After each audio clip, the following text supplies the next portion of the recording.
Waycrest Manor with bursting and necrotic for these two teams, and fortified to make it even worse. So we're going to see probably mass pull here right on top of the Void Emissary for both teams. Mass CD popped on both sides. They got to get that Emissary down before it wipes them. And then, of course, they will go up to the top. So really the notable differences here in Nagura is that we have the Resto Druid versus the Mistweaver Monk, and we have the double Rogue on Abrakeydabra. Now, you know, I would say most people's money's probably on Abra to win this match, but hopefully Paint For Fem can bring some big play here. Yeah, I agree. And with the comp difference, there's actually things that can happen to Abra, where Paint For Fem does have a little bit of an advantage because of the Druid. For example, Resses, right? We'd have 2 Battle Resses on Paint For Fem's side, so if the Resser goes down on Abra, so if Ashan goes down, no one can get him back up, while Paint For Fem can get anyone up unless both the healer and the DK die at the same time. So there's definitely some disadvantages, even if they're small ones, but we'll see what Smok can do on this Mistweaver as they both engage the first boss here. They try it, both holding on to that Bloodlust. I assume they're waiting for Sister Melody to be enabled, and then they'll pull trash on top and use that Bloodlust too. Mr. Milady. Milady, I'm sorry. Of course, that is indeed what they're doing. They do want to make sure that they're pulling trash on top of a boss that isn't exactly so threatening to healing, having a 50% heal reduction aura on Sister Selena, or even a ramp-up effect, I suppose, on Sister Malady. That they're not even doing it on that. So maybe Sister Briar's the answer where they want to do it. We'll have to see. Or maybe they're just going to do it at the end of the fight.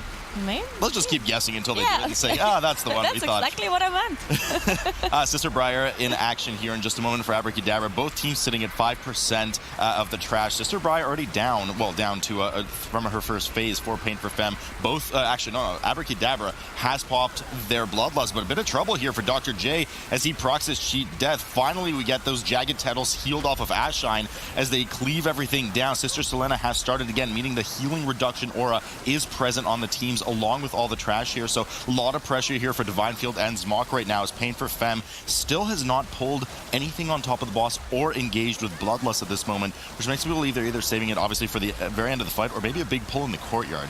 They actually pulled a captain and a guard on top of this boss, which is something we haven't really seen before, I don't think. It's a patrol, as far as I'm aware, and it does a lot of tank damage. That's why we've seen all of the CC come out. We saw the Ring of Peace, making sure that Divine stays away from those mobs, because we all know how much tank damage those mobs do, especially on Fortified, while also having all of these necrotic stacks. So good job on Abra being able to finish up those trash mobs while still fighting the boss at the same time. Paint For Fem finishing the boss a little bit earlier, but having some trouble here as Fem and Shella go down. Well, that was a purposeful skip. Now, Shella was not. He does have Shadow Meld. I'm not sure. Well, it could have been on purpose. I'm not sure exactly what else he would shave his Shadow Meld for, but he got caught in that pull to the side. Fem is playing a Dwarf. Actually, both tanks, of course, are playing Dwarf because we are in this necrotic environment, so they want that drop of necrotic every 2 minutes or as often as possible from that racial. So Divine Field going down as well for the exact same reason as the rest of the team skips that really nasty Void Touched Emissary pack. And we start off in the courtyard here. Paint For Fem still holding on to their Bloodlust. I really think they're going to use it here in the courtyard on top of the Void Emissary. It's a really nasty pull. We've seen a lot of teams struggle with it yesterday. And here goes Abra right in there, wasting absolutely no time. Dangerous pull coming in here as the Void Touched Emissary starts pulsing on the group. They're going to need really spot-on interrupts. They don't have an offensive Dispel for those Soul Fetishes going out. And there finally is indeed the Bloodlust for Paint For Fem. Yeah, we see the Bloodlust being popped, both teams doing the exact same pull, seems like. Now, the Void Emissary needs to die very quickly before you get any of those other AoEs off, but both teams making sure the Void Emissary does die first, so both should not have any trouble finishing off this pull. This is one of the most difficult pulls that we've seen, and lots of teams had trouble with this one, especially with those infected thorns going out from the Thorn Shapers. Now, we do have 2 people who can dispel it. We have the Mistweaver and the Windwalker on Paint For Fem's side, so they should be fine on that one. I mean, Abra here has 2% extra trash. They did pull the extra trash on top of the Triad, but it was more than 2% worth of trash. So Paint For Fem did indeed, I believe, do a slightly bigger pull here on top of the Void Emissary because of the Bloodlust. Both teams are actually quite neck and neck right now. The only really slip-up we've seen was that death from Shelle trying to skip the Void Touched Emissary. But, you know, such is life. It happens. Beru here not getting dispelled by Ricky and dipping really low, getting his Cheat Death procced. What a waste of Cheat Death there. Mew also getting getting the disease on him. No dispels coming out of Ricky right now. Finally, we see one on Baru, who is now vulnerable for the next 6 minutes, does not have cheat death. Dr. J still has 3 minutes on his cheat death. He is to do a pretty substantial pull here on the hall leading up to Raw, wanting to get down this Void Touched Emissary, easily line of sighting it on the side of that corner. Paint For Fem still sitting at 18%, and it looks like they've actually engaged the Soulbound Goliath already, doing the typical pull to the side of Matron Brindle. Yeah, that's exactly what happened. Baru was taking aggro from all of the mobs and then tricksing the boss to Fem while vanishing off the aggro from all the other mobs. Now, some of the Thorn Shapers were actually pulled on top and the Emissary as well, so they were struggling a little bit on the pull, but mainly because Baru got 2 of those debuffs Ricky did not dispel, and then therefore the rest of it was not shifting into a cat form or bear form when the Thorns of the boss came out and did get hit by it. And then they had some trouble, but they did recover at this point. They also finished off the mobs, so they should be able to finish off this boss just fine unless they make any sort of mistakes, but it should not be happening on Goliath on a 45. You know, it is a bit early for caster cursing Nugurad. I don't know if we want to doom these teams just yet, but Abrakeydabra sitting at 31% trash, doing a pretty sizable pull here. A lot of Thorn Shapers in there. Want to make sure you interrupt those Soul Fetishes and Effigy reconstructions as much as possible. Paint For Fem, of course, lower on trash by 9%, but they are halfway through Soulbound Goliath here. Really good show from both of these teams right now as the Ring of Peace comes down on the side of Abrakeydabra to help Divine Field clear those necrotic stacks. He wants to hold on to that stone form for likely a more dangerous or bigger pull later on. Ashine unfortunately getting the brunt of the disease. A lot of damage coming in on the group. 2 diseases, 1 on Smok, 1 on Ashine. Finally they fade as Dr. J takes down below 50% HP as well. Paint For Fem sitting nice and pretty here as Soulbound Goliath hits 27%, and they should be off into the hallway soon.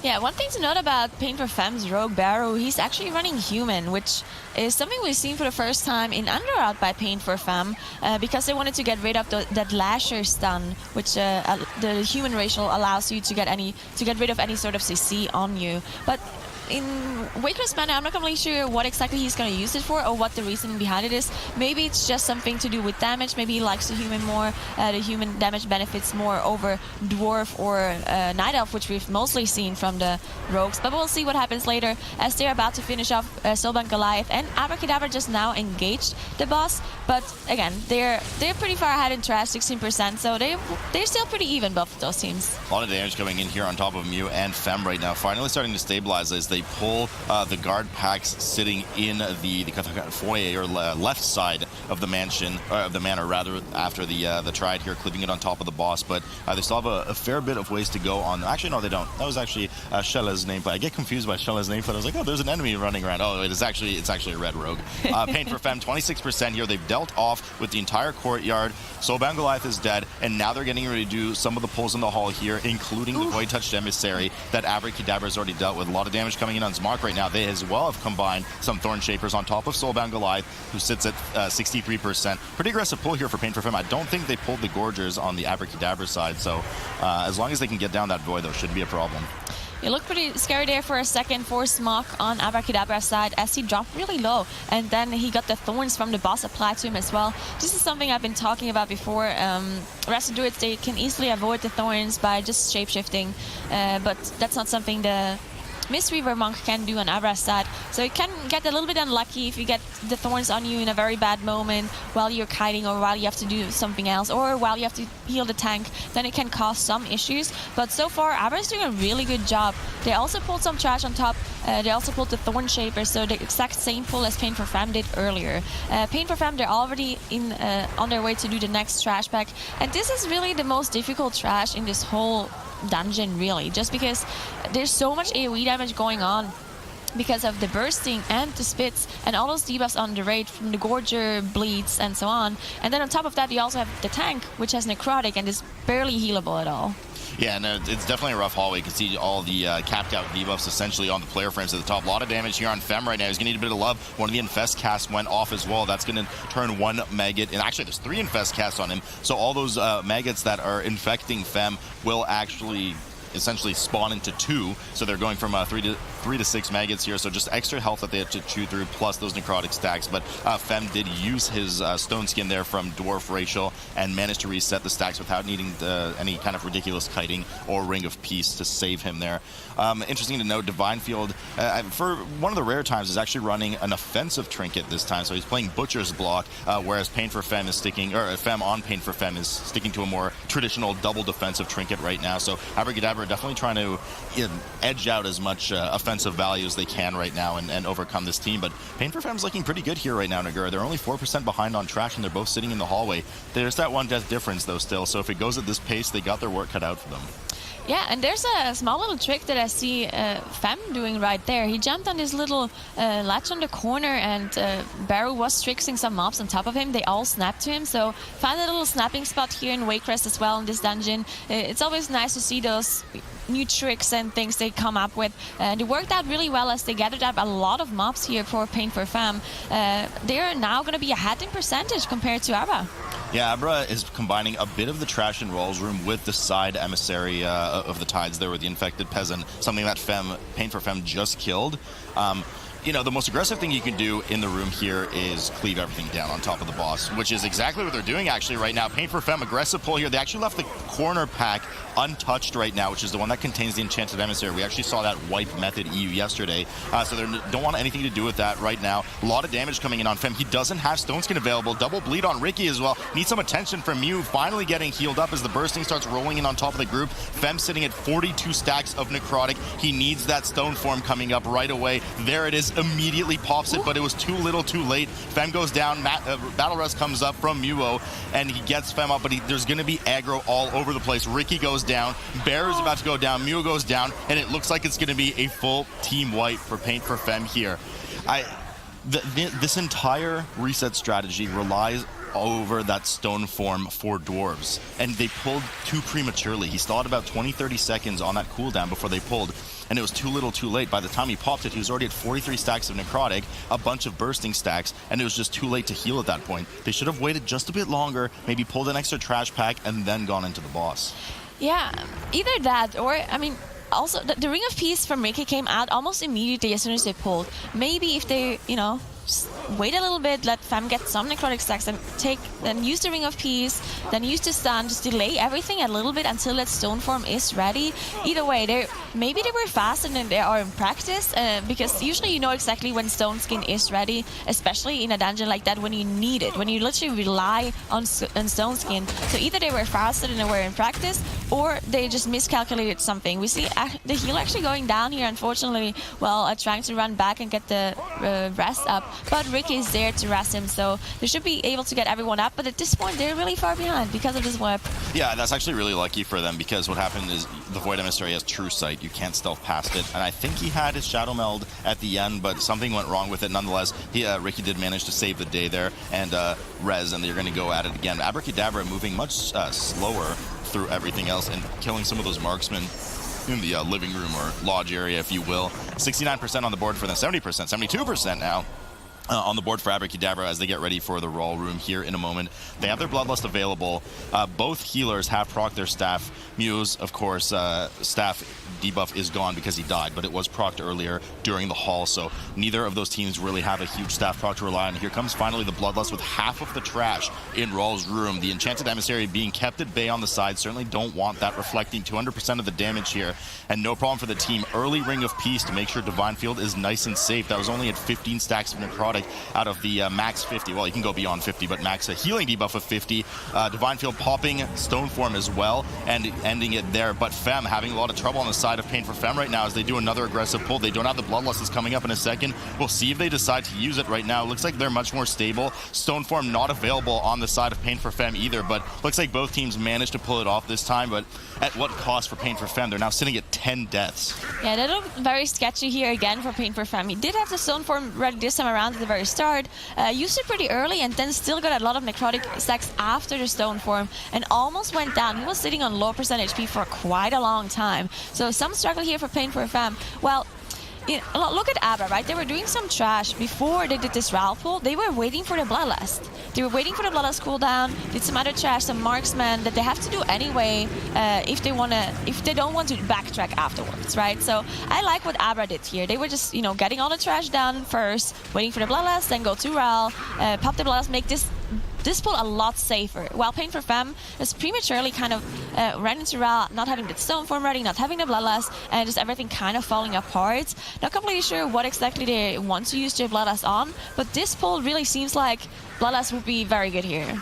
To be fair, when they pulled and wiped, their Bloodlust had like 3-4 minutes left on cooldown. I believe that they're going to use their Bloodlust with a combination of trash plus Lord and Lady Waycrest downstairs. So that was probably their practiced plan. Obviously didn't work out this time. I think the really big oversight was pulling before stone form was available for Fem. That's really what sealed the deal on his death there. But sealing the deal on death, Raw goes down for Paint For Fem as well as they start to head downstairs. Abrakeydabra sitting at 84% trash, 15% above Paint For Fem 69 as they get ready to head downstairs as well. But I mean, Paint For Fem, Nagura, as you mentioned, they're going to have to do a bit more trash at some point in order to not have to backtrack. Mass stealth coming out of Abra here as they head downstairs and try to sneak past Matron Alma, who very slowly patrols the area and head downstairs into Lord and Lady Waycrest's area. Yeah, so Abrakeydabra having a very clean run, 1 death so far only. Now, most of it, until this wipe from Paint For Fem, it looked very close between those two, and even looked like Paint For Fem is slightly faster compared to Abra. Now, Paint For Fem, though, having these struggles, having Shelley go down again here, you can see they have a rest available. Maybe they don't want to use it here, though.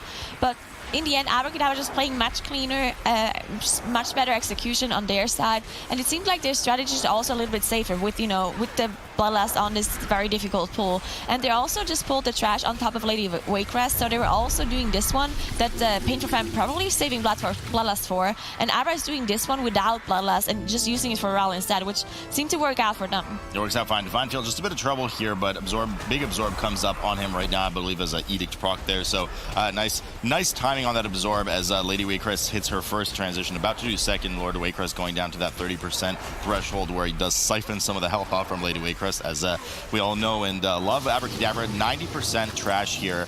They should be done pretty much with the Gloom Horrors in the hall. I think they might need one more Soul Charmer. We'll see. Paint For Fem, bit unstable here though. Fem sitting at 20% HP. Ricky sitting at 30% HP. A lot of struggles for Mew right now to heal everyone up, and this Rune Weaver is just running around in circles, meleeing Fen goes down, Mew's running around in bear form, the Rune Weaver is just hitting him in the back, he's trying to taunt it off so they could reset the necrotic stacks on Fem, and it was just too little too late. Shella about to go down as well. I mean, everything started quite well for Paint For Fem here in Nagura, and now, I mean, triple wipe essentially, triple full wipe. Yeah, this is really just a story of Paint For Fem, to be honest, because I remember the very first Underrot they played yesterday.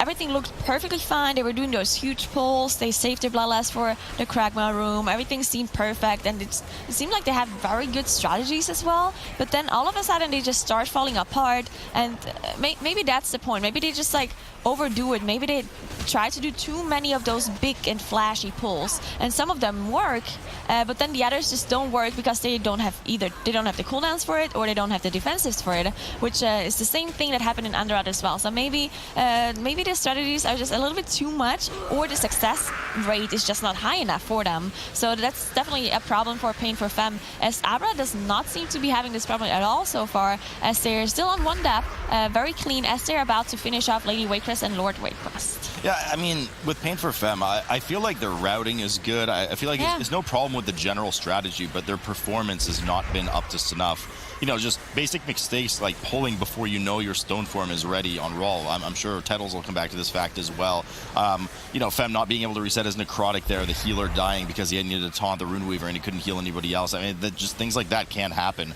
It's something that you need a lot of practice for, and Abrakeydabra certainly looking very well practiced here. The boss is dead, 91% on trash, and they're going to finish up with the 7 Gloom Horrors in this kind of hollowed out log. Is this a log? What is this exactly?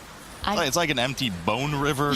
The bone river, I like that. Let's go with the bone river. So they're going to kill off these Gloom Horrors. A lot of damage here on Divine Field right now. But those Gloom Horrors absolutely truck. Zamok sitting safely in his Ring of Peace as he rolls into action within the Gloom Horrors, making sure to help with likely a leg sweep, I would assume, coming up very soon here. No, there's the Shockwave, and okay, I guess not. So Divine Field taking a lot of damage here, but should be no problem for them to heal up. Okay, JK. Divine Field going down, but he's able to release right at Lord and Lady Waycrest, so not too much trouble for them. certainly not enough to allow Paint For Fem to catch up. Yeah, I think their plan was to have the first Ring of Peace on the first jump, because the Gloomhammers, they jump on the furthest range target, do a lot of damage as well. So you saw Smog standing outside, use the Ring of Peace, and then they just wanted to finish them off before they jump a second time. But they didn't have enough damage, so Divine Field went out and sacrificed himself. But as he said, you just spawn there immediately, so not a problem for them. Didn't cost them a lot of time at all. Now they're 100% trash, so they do not have to backtrack afterwards. And they're on Gorok too. They don't have Bloodlust ready, but it's really not necessary on this fortified boss. Should not be a problem. Paint For Fem did not actually use their Bloodlust for the pull, so... Yeah, I saw that as well. I mean, my only saving grace here is that they're saving Bloodlust for a Gloom Horror plus Gorak Tool combo. Yeah, maybe. It's the only thing I can think about, because what else are you going to use it on? You're not going to use it on just the Gloom Horrors or just Gorak Tool. I mean, and if they do, I think that's a huge mistake in terms of pathing and strategy. But I don't even know if we'll get to see that really here, because Gorak Tool is now at 56% for Abrakeydabra, who has indeed already finished their trash. They have 2 deaths on the board right now. Paint For Fem finishing off Lady Waycrest soon, and Lord Waycrest going down accordingly. But once again, too little, too late. They have 1 minute death difference between them. You know, I mean, they're going to have to... it's do or die for them, right? They're on the chopping block on the next dungeon, so they need to win the next 2 dungeons in order to overtake what is looking like a very well-practiced and powerful Abra team. Yeah, and Paint For Fem, if they want to... Their goal is to qualify for BlizzCon, right? So if they're going to lose against Abrakeydabra here, then I think they can't even make it anymore. Even if they get first the next time around, it's just going to be almost impossible for Paint For Fem. So this is really, as you said, do or die, even for a BlizzCon spot as well. So Paint For Fem really does have to win the next 2 dungeons to still have a shot at all. Gorak Tool going down here momentarily for Abrakeydabra with an, I would say, almost flawless run. Wasn't, of course, perfect. 2 deaths along with the Prot Warrior, still double rogue and Unholy DK. No changes on the side of Paint For Fem, so once again, they're kind of in that scary situation that if Ashan goes down for any reason, Nagura, then no battle res for them, whereas they have the safety net there for Paint For Fem. So hopefully Paint For Fem can perform like they did in the second Underrot they did yesterday a bit better here, because they're going to need it against this Abra team. Are they, though? Abra going down, Smog going down, Ashan going down, Divine Field's going to follow suit, and full team wipe right off the bat here for Abrakeydabra. I have cursed, and it feels good. I'm not completely sure. Okay, so I think it was a cast going off from the mask, a huge AoE cast, which can be interrupted, and they just didn't interrupt it. Or it was a bunch of explosives going off, but I just saw that the whole team explode immediately. So we'll see. Tettles probably is going to analyze this clip afterwards for us. We see exactly what happens, but something went wrong for sure. They definitely just either misplayed the interrupt or they misplayed the explosive. So some huge mistake by Abrakeydabra here on the get-go, as Paint For Fem finished off their first pull just fine, no mistakes at all, no deaths so far. So they're on their way to the first boss. And Paint For Fem, to be honest, I mean, this is literally the 3rd time, as we said, that they play this dungeon. So in theory, they should be very well practiced here, because if you have to play it so many times in your series, then you're going to practice it a lot. Well, I mean, okay, fine, in tournament play, but I have no doubt that Abrakeydabra done this dungeon 4 trillion times off cam, off tournament. So, you know, we'll see. But I mean, so far it didn't work out for them. I'm kind of curious onto the Holy Paladin choice here. Holy Paladin can certainly pump a ton of damage and healing, bursting with wings. So that's probably an offensive choice for them. We know that Abrakeydabra in general is a very offensively oriented or minded team, right? We have Divine Field running an offensive trinket usually, whereas you see most other tanks running Urchin and the Edict as well. So we'll see. Hopefully that pays off for them. But so far, a rough start for them.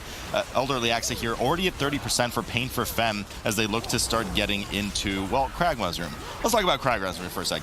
That's really where runs start to fall apart and get made and broken, Nagura. Yeah, and I think Paladin is also a pretty decent choice because they can dispel diseases, right? So it's similar to a Mistweaver for this specific dungeon here, just because of this disease dispel that is just so important here. This is why we see the human racials come out here. As you can see, Baru is actually playing human, and Ricky on Paint For Fem is also playing human because of the racial, every man for himself, to get out of one of the CC effects. And now the crucial point about Kragma's room is that there's a lot of Emissary of Tides in here, as it is a Titan heavy dungeon, and there's so many mobs that need to be interrupted, and you can't do that if you have the emissary of tides. Now, in theory, you could play it slow. You could play, you could see it off and make sure nothing is standing in a tide aura, but then you're just way too slow for these kind of MDI speedruns. So you just pull the tides on top.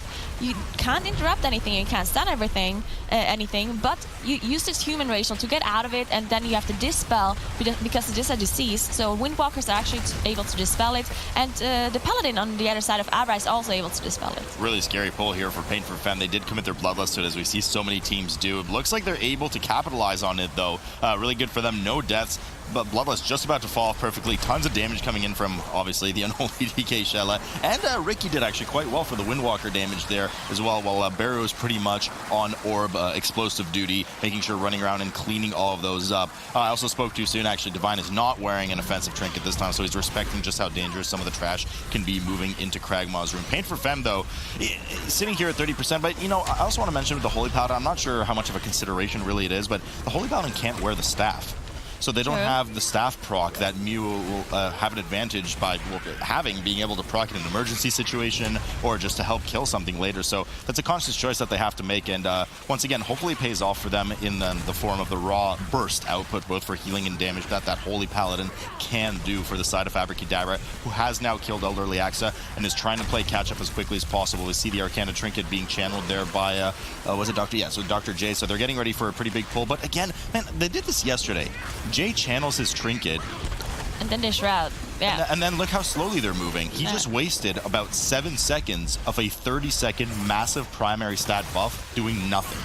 Absolutely nothing. So not sure why he didn't just channel as they were running past the pack, allowing Divine Field to round up the trash first, but nonetheless, here they go. We have the Bloodlust popped here, and they're cleaving everything down right now. Shine popping Death Pact immediately and getting a support intervene or intercept there from Divine Field, because if he goes down, there's no battle res for the group right now. Looks like they're absolutely decimating it, though. Well over 1.3 million damage from Ashine, well over Shella's earlier damage. That was a huge pull. That was insane. They're 37% trash now. Paint For Fem are here for way longer, and they're on 39%. They just basically pulled everything that Paint For Fem pulled in like 3 pulls in one. So that was just insane coming out of Abrakeydabra here. And the damage by Ashine is 1.3 million. I saw, I'm not sure if it even was higher than that. He literally soloed the trash. Yeah, he basically just killed it all by himself with that Bloodlust, and that's what they saved it for too. They were saving the Bloodlust all the way up until this point. We see one death coming in for Paint For Fem on Shella, but they finished off the trash so they can just use a normal rest here. You don't have to commit this battle rest. Yeah, I mean, that was insane. Abra certainly caught them a fair bit back up in the match, but they're still slightly behind, plus the 5 deaths of 25 seconds. But if they have anything else like that up their sleeve, any other big plays coming up in this dungeon, and at the pace that Paint For Fem is going, they're certainly going to pull ahead here. Paint For Fem pulling the Guardians on top of the remainder of the trash in Kragmaw's room, minus, of course, the Emissary of Tides. You don't want in there that in this pack, preventing any interrupts and crowd control. They're probably going to pull that on top of Kragmaw, as we've seen other teams do. 41% trash, 22 now for Abrakeydabra,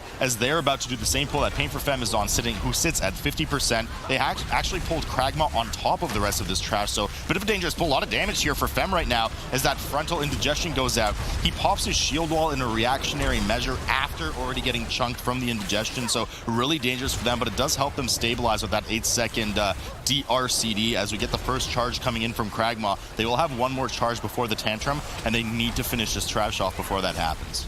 Yeah, so they actually already had some problems here the first time around when they played Underrot on stage yesterday. They were wiping on this boss. I believe it was Fem that died, and they didn't have a battle rest ready, so they needed to reset the boss, and it cost them a lot of time when they did this exact same pull. This time around, a lot cleaner though. No problems at all. Everyone's alive. Everything seems very stable at this point, so just gonna have to finish off the boss. I don't think they're gonna pull anything else on top except maybe this emissary here in the corner that is rooted, and then they're gonna be fine. As Abra also did a pretty substantial pull before they pulled Kragmaw. They had the Guardians be pulled on top of the rest of the trash off this room, so now they only have Kragmaw left, so going a little bit safer with just pulling Kragmaw on its own without any trash on top. But because of those huge trash pulls that they did in the room in itself, they're still pretty close to Paint For Fem. I mean, not yes and no. There's still about 35% difference between the two teams and an extra 25 seconds on top of that. If you consider the wipe. Yeah. Well, you kind of need to do because... Well, no, but just raw dungeon speed. Their strategy is faster. Oh, yeah, no, wipe, absolutely. Right? I mean, they destroyed 2/3 of the room in one pull. I was soloed by an unholy DK, but... Abrakeydabra is sitting at 65 here. Paint For Fem 33 on Kragma right now. And Paint For Fem is, if they move at the pace they move, we were talking before this, Nagura, before this match, and their second Underrot yesterday was certainly much better than their first. However, they did take it a bit too slow and steady on the part that they had a lot of trouble with Spore Caller Zancha not pulling the 2 Defilers on top of that. I'm not sure they can afford to do that against a team like Abrakeydabra that is more than likely going to do a very aggressive pull there, because if they have one more pull that saves them a huge amount of time like they did here in Kragma's room, then you are absolutely right. Even with the deaths, they will catch up at that point. Yeah, they have to do those risky pulls again, like we've seen them doing the first time they played the Underrot. Now, unfortunately, they didn't manage to pull it off the first time. They tried to do a risky pull on top of Sancha, as you said, with the Defilers, and then they just had a full team wipe, and it cost them the game against No Girls Allowed. So the second time around, they didn't risk it anymore. But as you said, they have to do it against Abra. So we'll see if they can manage to pull it off this time around for Paint For Fem. Now, Abra, they're still on 5 deaths, and they're still working on Kragma, so they definitely behind. But as you said, if Abra is doing this huge pull on top of Sancha and Paint For Fem is not, then that's the point in the game where Abra can catch up. 11%, 10% now on Kragma for Abrakeydabra, who still, of course, sits at 59% trash. There's no surrounding trash that they can cleave on top of Kragma, as Paint For Fem does. Their first, if I believe, will either be 2 or 3 pulls, depends how they do it here, of Defiler/Guardian combo. They already run over to one of these Hazard Noodles on the side and start cleaving it down, making sure to interrupt that Death Bolt with the remaining Guardians here. Now, both teams are running Alliance, if we haven't noticed, obviously, by now, whereas we've seen some teams actually run Horde, and the reason they run Horde is because of Arcane Torrent, which allows the Dispel on Bone Shield on these Guardians, allowing you a bunch more time here. A lot of damage and a lot of... actually, it's an equally aggressive pull here on the side of Abra that Paint For Fem just did. Paint For Fem, 74% right now, and here it is. This is where they struggled with the first Underrot yesterday, and it looks like they're actually going to go for the aggressive pull again. I believe they're going to pull the double Defiler on top of Zancha. Yeah, we see Abra also doing some pretty aggressive pulls here as Mok uses the wings to do some damage. You can see earlier in the pull he did 80k DPS as a healer on an AoE pack. That's quite a lot, so definitely showing that he can do a lot of damage on this Paladin and that it's paying off so far with the damage coming out of Smok. And you can see the percentage now, 72%, so only 2% behind compared to Paint For Fem. But now Abra also needs to do this pull that we've been talking about, and they're not actually, so they're playing it safe. They're pulling the Defilers first, making sure they finish them off, and the Death Speaker as well, and then they're probably going to pull the boss with the Emissaries. Now, Paint For Fem skipped the Defiler now, only pulled the Emissaries, and once the Emissaries are down, I believe they're going to pull the Defilers, and that's the risky strategy. I don't know if they should, because if they're watching right now, they know that Abrakeydabra didn't do that risky pull, and as a result, didn't do a huge pull to try and catch up. It looks like Paint For Fem is playing it up. No, they're not. Here they go, the double Defiler. Each one of those Defiler requires a double interrupt because of the Shadow Bolt AoE volley, and of course the Withering Curse that goes on players that decreases your damage done. So you certainly don't want that on your team right now. Their melee damage really isn't too hard to deal with. Like for the tank, it's not an immense amount of damage, but it does displace you because of those spirit totems that they put down. So then in a kind of position sensitive boss, you can see both of those totems there, they will one-shot you. In a position sensitive boss where you're trying to put upheavals down, point the boss in the correct direction for the shockwave, for those mushrooms on the side, the last thing you need is being displaced all over the place. There certainly isn't much room for that. Paint For Fem here, 81% and 40% on the boss. Abrakeydabra not too far behind here at 78% trash, so just slightly behind, and also still slightly behind on the ball, slightly. 35% on the boss here. Yeah, so Paint For Fem, this time they actually pulled it off. Now they only have the Death Speaker left. Should not be a problem. I mean, Death Speaker needs to be interrupted quite a bit. You need to interrupt the Wicked Frenzy with a stun or something like that, because it's not interruptible with normal interrupts. And on top of that, you need to interrupt the Raised Death, which will spawn a Guardian if you don't interrupt it. But not a problem if there's only one map that needs to be interrupted.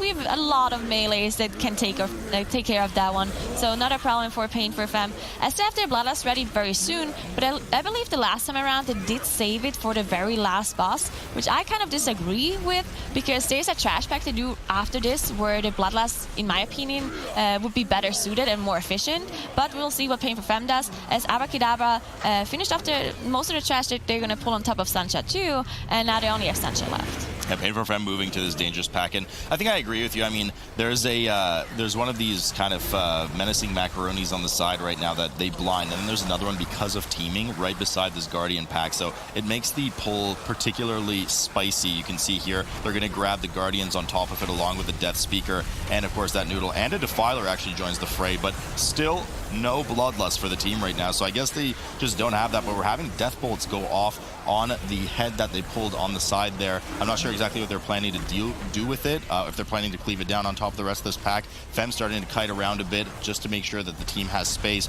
We can see the Emissary of Tides, of course, is rooted constantly by Mew on the side there in the middle, making sure that it doesn't prevent the interrupts on that Raised Dead. Which is weird because a lot of teams actually end up not caring about the Raised Dead because they're cleaving 5 Guardians anyway. Why not just cleave 6 kind of thing? So interesting to see that they did care for that. I guess you still have the Danger Noodle that needs to be interrupted, so maybe that's the reason why. So maybe it's just a teaming thing. It's interesting though that how teaming affects your strategies too, because as you mentioned, like without teaming, people would just not care about this emissary at all. But now if you have the Danger Noodle, you kind of have to succeed, or you just nuke down the Danger Noodle very fast before lots of casts go off. But it seems very dangerous, so they have to adapt their strategy a little bit because of this teaming ethics. In case some of you don't know, teaming makes all of the trash give a little bit less percentage, but there's also more trash in the dungeon because of the teaming ethics, so therefore some pulls need to be different. Indeed, and usually bigger, not just different. But yeah. Abrakeydabra here dealing with the final 2 Corruptors that, of course, not only give them their 100%, but also opens up the pathway for the final boss. Kind of silly death here from Bearer right now. They do use the Battle Res. There's no reason not to. They have one left for the boss. Mew has also procced his staff, I believe, right there. Last thing you want procced before the final boss. Actually, maybe he did it on purpose because the proc wasn't from a health perspective. He actually dipped below 10% mana. I can't really imagine this pull is super taxing on Resto Druid mana, so maybe he did it on purpose there just to cleave those down. But nonetheless, we won't have that available for the final boss, which is where Paint For Fem is heading down right now. They still have a 3-death difference advantage over Abrakeydabra, who's still not even done with the trash right now. So that first wipe for Abra was pretty uncharacteristic. Well, uncharacteristic of a team that when they usually have problems is at very late in the dungeon at the very last second. So that just set them back for the entire dungeon. And I mean, Paint For Fem here, as you mentioned, here's the Bloodlust, and they're just going to try to finish solve this boss as quick as possible and tie the series. Yeah, and I mean, the strategy that Paint For Fem is playing here is just so fast. You can see it, look at the final time right now. If they manage to do all of those risky pulls and pull them off too, I mean, they had 2 deaths, but it didn't cost them a lot at all. So those risky pulls really paid off for Paint For Fem this time around. It didn't pay off the first time they played, but this time with the perfect execution and just playing much better and having a cleaner run, you can really see just how fast their strategy is. So Paint For Fem is so good at just figuring out those struts. I think the bigger problem for them is the execution, that they're just not able to pull off the strategies every single time. This time around it works. Now let's just hope that it works for them in the last game too, because if they finish off this boss here without any more problems, then they're going to tie up the series, and the last game is going to be the decider. Let's hope. So you're against Abra winning. It's going to be more exciting because Abra already qualified for BlizzCon anyway. Wow, well, keep that in mind. I didn't realize you hate Dr. J just that much. Unbound Abomination here at 33%. They're about to spawn the last wave of Blood Visages, Paint For Fem, into a pretty masterful execution of Underrot, as Nagura mentioned, of course. Just a couple of slip-ups here and there, but not a big deal. I mean, we had one death from Shella that was at the end of the trash, and then we just had a regular res coming up, and then just kind of a silly death from the Rogue right before coming downstairs here. Blood Visages have spawned. Titan Keeper Hezrel will be killing them for the team, and the series will be tied up at 1 apiece. And you gotta think, if your Abra, because of their low times on this dungeon, is the double Unholy DK, something that actually Paint For Fem is now matched. How good is Ricky at Unholy DK? I'm not sure about his history. He's practiced it. I hope he practiced it. We're about to see here, Nagura. I think they practiced it specifically for this dungeon just because Abra was being so fast with those double DK. Oh, there double goes a DKs. DK. Unlucky. Well, there it goes. All right, we'll see you next series. No, they do have a battle rest, and they used the bloodlust after he already got rest back up. So at least he didn't lose the bloodlust there. But you can see in the damage meter, you can see how much more damage Ricky's doing compared to Shella. So he definitely lost. He's doing nothing. He's like auto attacking. So that's definitely a huge loss for Paint For Fem here. As Abra, you can see the DKs is doing much more DPS. And now, I mean, we've seen Abra play this dungeon before, and they were 1856 compared to Method and A, which were the second fastest, and they had 20 minutes. And Abra so huge difference. Abra having a lot of issues right now. Divine Field goes down, gets Battle Res, goes down again. Swag goes down between the two deaths of the tank. This is going to be a full team wipe here for Abra. History repeating itself from the Underrot dungeon. Jack smiling gleefully on the side for some reason. I don't know why. What's wrong with you two? I love Jay. Paint For Fem here, 18%. I'm just kidding, by the way, of course. Smock going down as well. This is our last day casting here. Abrakeydabra here looking. The problem is they're not even having a full team wipe. They're having a full extended resource trying to body run and finish off the pack wipe right now. 6 deaths on the board for the full wipe because they committed the battle res here. Peacekeepers running around in circles. Oh no, they're still incumbent? Well, they're trying to do their best to keep this pull alive because those Peacekeepers are at like 2% health. So it'd be a huge waste for them to die. Which is why Smock's running around in circles right now, trying to keep this pull alive.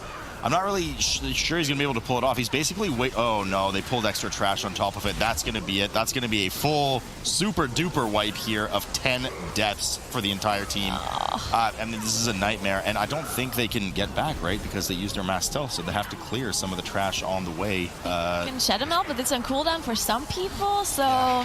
Paint For Fem looking good here, though. They only had that one death on Shella. That's what was looking more detrimental at the beginning, right? Yeah. Shella going down right as an unholy DK, you know, during Bloodlust, a lot of damage loss, but I mean, they're in a, once again, prime position here.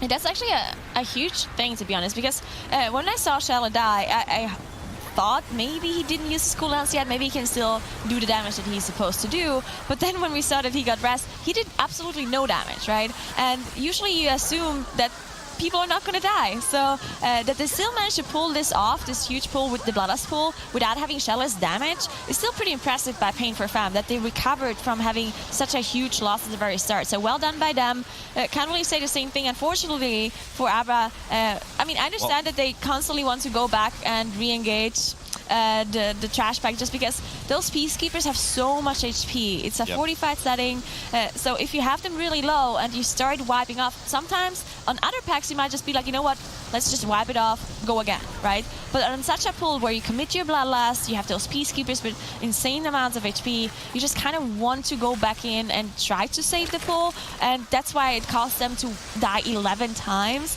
and at this point it's just a huge setback for them. So Paint For Fem, all eyes on them, really. Yeah, and the worst part of the pull they're trying to save is it was actually salvageable. Those Peacekeepers are very slow. They constantly cast their shield, what have you. So Smock could have run around in circles. Their plan there was to wait for Jay to come back with stealth and then finish off those Peacekeepers while he ran in circles. But then I think Jay, well, somebody did, aggroed extra trash on the way back, and then that finished the job. So the absolute worst case scenario. And, you know, as far as the Shella pull is concerned at the beginning, I mean, yeah, Shella died. They rezzed him right away. He didn't get, obviously, his full damage off, but he still managed to do as much damage as the yellow DK on their team. So it's like they still pulled it off. He still did a fair amount of damage, and that's that. Paint For Fem here, sitting at a mighty 44% with, of course, that one death that I just mentioned on the board from the beginning, versus Abra's 23% trash, 11 deaths on the board. Now, you know, the potential saving grace here for Abrakeydabra is that there's still a lot of danger left in this dungeon. We still have Raging. That means 100% increased damage for any trash sub 30%, so mech jockeys can still grease gun anybody in the blink of an eye like we saw at the beginning. And then we also have that massive pull after the first boss that we see teams do with all the Geomancers essentially and the Sappers. And it really puts a little bit of pressure on Paint For Fem too, to be honest, because if you're ahead like this, you know, Abrakeydabra is a team that in history is better than Paint For Fem, obviously, right? They have more experience, they're higher seeded. They're the favorites to win Abrakeydabra. So Paint For Fem, they go into this game maybe not expecting to win. They really want to win, but they're definitely not the favorites. So if all of a sudden they're in a tie, 1-1, this is the last game, and they see, oh, Abrakeydabra has a huge wipe. Now all we have to do is finish the dungeon without having any mistakes. Maybe it puts even more pressure on them to not make those kind of mistakes. So that's definitely something that is still up there. There's still things that can go wrong. Lots of things even. We've seen multiple teams wipe in Motherlode like that. And Abra, I talked about it earlier. Maybe I caster cursed them, but I did say that they have a really, really fast Motherlode. So there's still some big pulls that Abra can do to make up some time. Of course, it's a lot of time they have to make up, but you know, if they do some fast pulls and they have Paint For Fem make some mistakes, there's a possibility. I mean, that time has increased even more now. They're up to 12 deaths. They had another spot death during the trash, which is frankly not uncommon. I mean, we always talk about this dungeon, and I mean, we'll keep always talking and mentioning this fact that this is the richest trash dungeon in all of BFA dungeons. There's so much trash here, and it's very dangerous, not only for the tank, of course, because of the mass amount of trash you have to do, but the amount of residual damage on the group. We mentioned it a million times. The grease gun from the jockeys, ice spritzer from the refreshment vendors, just random charges from the inhale vapor thugs. So at any moment, that's why you just see one of the DPS just drop and die out in the blink of an eye, especially with raging here. So very dangerous dungeon. Looks like Paint For Fem's actually going past the first boss and doing one of the more aggressive pulls that we mentioned earlier that could easily wipe tanks. So there's Earth Shapers. Got to watch out for those rock lances. Do a lot of damage. Again, repeating itself. Shelle goes down before the pull even gets going. Now, to be fair, he didn't pop any of his cooldowns, but they don't have a battle res available anyway. They haven't killed the first boss. They haven't secured a checkpoint. I'm not sure this was a good call. Why not just kill the first boss? Because if you have a disaster situation like this, at least those two DKs could have released and run back in and tried to finish the job, especially Shelle, who he didn't even use his CDs yet. Now the entire pull is a complete disaster, and they're going to have to reset it. Fortunately for them, they are Night Elves, so they can reset it, but I mean, they're starting to throw it slowly back to Abra for, I think, not really good pathing here. Yeah, this is what we've been talking about. Those are those mistakes that can happen in this dungeon. And yeah, I really don't exactly know why they're trying to do this, because as you said, I mean, most of the teams that are trying this pull, they have killed the first boss, because there's so many things that can go wrong, as we just saw for Paint For Fem. So not having this checkpoint is just like a huge mistake. So I'm not completely sure why exactly they chose this pathing. I'm sure there's a reason behind it, but Abra also having problems. Yeah, Abra having problems. Swag is dead. They're only 1/3 of the way through the boss. Walk had a pretty problem kicking that football around. I mean, he should know better. These guys are European, Nogura. But, I mean, you know, the debuff did properly go in, jokes aside, but jokes not aside, Swag is dead. That's an entire DPS missing on the boss, especially a boss that they pulled trash on top of so that these unholy DKs can flourish. So, I mean, just really sloppy play here for them. That's going to be a huge time dump, and pretty much any small catch-up advantage that they might have gained from Paint For Fem there, they actually just completely negated with this. I believe they actually ended up resetting the boss here and opting not to kill it off, because they deemed it would be more efficient to get out of combat with the Night Elf racials, the Shadow Meld, get the DK up, and just try it again. Yeah, this is just difficult pull that they've shown us yesterday. They were pulling the trash pack that is in front of this boss on top of it. So definitely very dangerous, because you have a Peacekeeper there, you have an Assassin there, you have a caster there as well that constantly casts a Spritzer that needs to be interrupted. So lots of things that can go wrong, and you know, the DKs, unfortunately, just in both of the teams, DKs just going down over and over, and none of the teams have a battle res available to them. So mistakes like that, especially in boss combat, huge mistake. Thankfully, you can reset this boss, because some bosses are not even resettable at all, because Shadow Melt does not get you out of combat if you are in combat with a boss. So thankfully for them, they were able to reset the boss, did not get more deaths on their board, because they're already on 13. Paint For Fem chose to not try this pull again, on the other hand. They engaged a coin-operated crab handler instead, and now we'll see if they choose to do the same pull right after this. Yeah, I mean, I think this is the smart play for them. kind of despite the failure that they had, because if they tried to do that pull again and then once again wipe, then they just did not have Shadow Meld this time to get them kind of, get out of jail free card, if you will. So 63% trash for Paint For Fem, a bit lower than we traditionally see before the first boss. Usually you see kind of mid-70s, but we have seen yesterday at least this new tendency towards a meta. I remember talking to Zyra about it, where they're actually pulling a lot of those drills on the side. 4 of those drills gave 13% trash count, something like that. So I think this teams are starting to incorporate this more into their gameplay right now, as Paint For Fem having turn 2 at their rather aggressive pull earlier, and I don't think they're actually, oh no, they are doing it as aggressively, okay. I was going to say they're not pulling the patrol, but Earth Shapers, very dangerous here, but we saw the power of double Unholy, and frankly, this won't really matter for the tank because they're about to melt. Yeah, there's actually one part that they didn't pull here, I think. There's this one patrol, one Sappers. Yeah, that's what I thought they pulled it. It was actually the 3rd pack, yeah. So they still have, I think, 2 or 3 packs together, but they did not, they left the patrol out. So definitely a little bit easier this time, and it seems a lot better for them. I mean, maybe they just didn't have the cooldowns or defensives available to, do the same pull. So definitely smarter this time around. I still kind of think, I mean, it was just kind of silly to even try the first pull, because if they're paying attention, which they seem to be paying attention to the stream, because the last time when they were so far ahead, they also adjusted their strategy in that Underrot. So they seem to be paying attention. So this time around, Paint For Fem, Abrakeydabra is still having those issues. Divine Field going down, a Shine going down.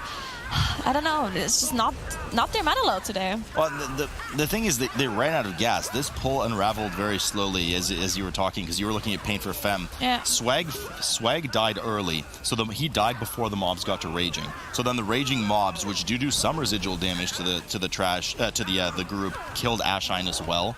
Then you only had Jay there cleaving fully enraged mobs. Jay went down right after, and then obviously Divine Field's going to fall. Like, there's a bunch of mobs sitting in raging. So he fell, and pretty much almost full team wipe yet again. Swag goes in, immediately gets clipped by a bomb. Fem goes down here, though, on the side of Paint For Fem. Ricky follows suit, and this is maybe going to be a full team wipe. I mean, those mobs are low, but they're raging. I'm not sure how long Shelly can live. Not very long at all. That Rock Lance in the back right now is going to kill someone. Fortunately, it was interrupted. The team does release as they have secured the checkpoint at the first boss and runs back into action to try and finish off this pull. This is, I mean, we had quesadillas yesterday, Nagura, but I wish we had them today for this fiesta as well. Yeah, both teams, insane struggles for both sides, to be honest. I mean, but you can see the power of raging. This is what's causing most of the trouble for both of the teams. Whenever someone is going down, it's most of the time a raging death. Raging maybe is not the most visual affix to see, but once all of those once those huge pulls they're doing, they all go into raging at the very same time. If you don't have any sort of big AoE stance available or big utility available to help the tank or anyone else, then you're going to be in big trouble. And with those double DKs, they don't actually have the Windwalker anymore, right? So they don't have the Ring of Peace, they don't have the AoE stun from the Windwalker, so they're missing out on quite a bit of supportive utility that makes those pulls a little bit safer. Speaking of safety, they did use Bloodlust here for Paint For Fem with a rather massive pull, and as I mentioned, they did pull the drills, or the extractors, more accurately named there on the side. That's a lot of percentage gain for them. In fact, it should put them in the high 90s once they kill those off, just shy of what they need before Azarok. Now, they could actually finish 100% here. No, they don't. Okay.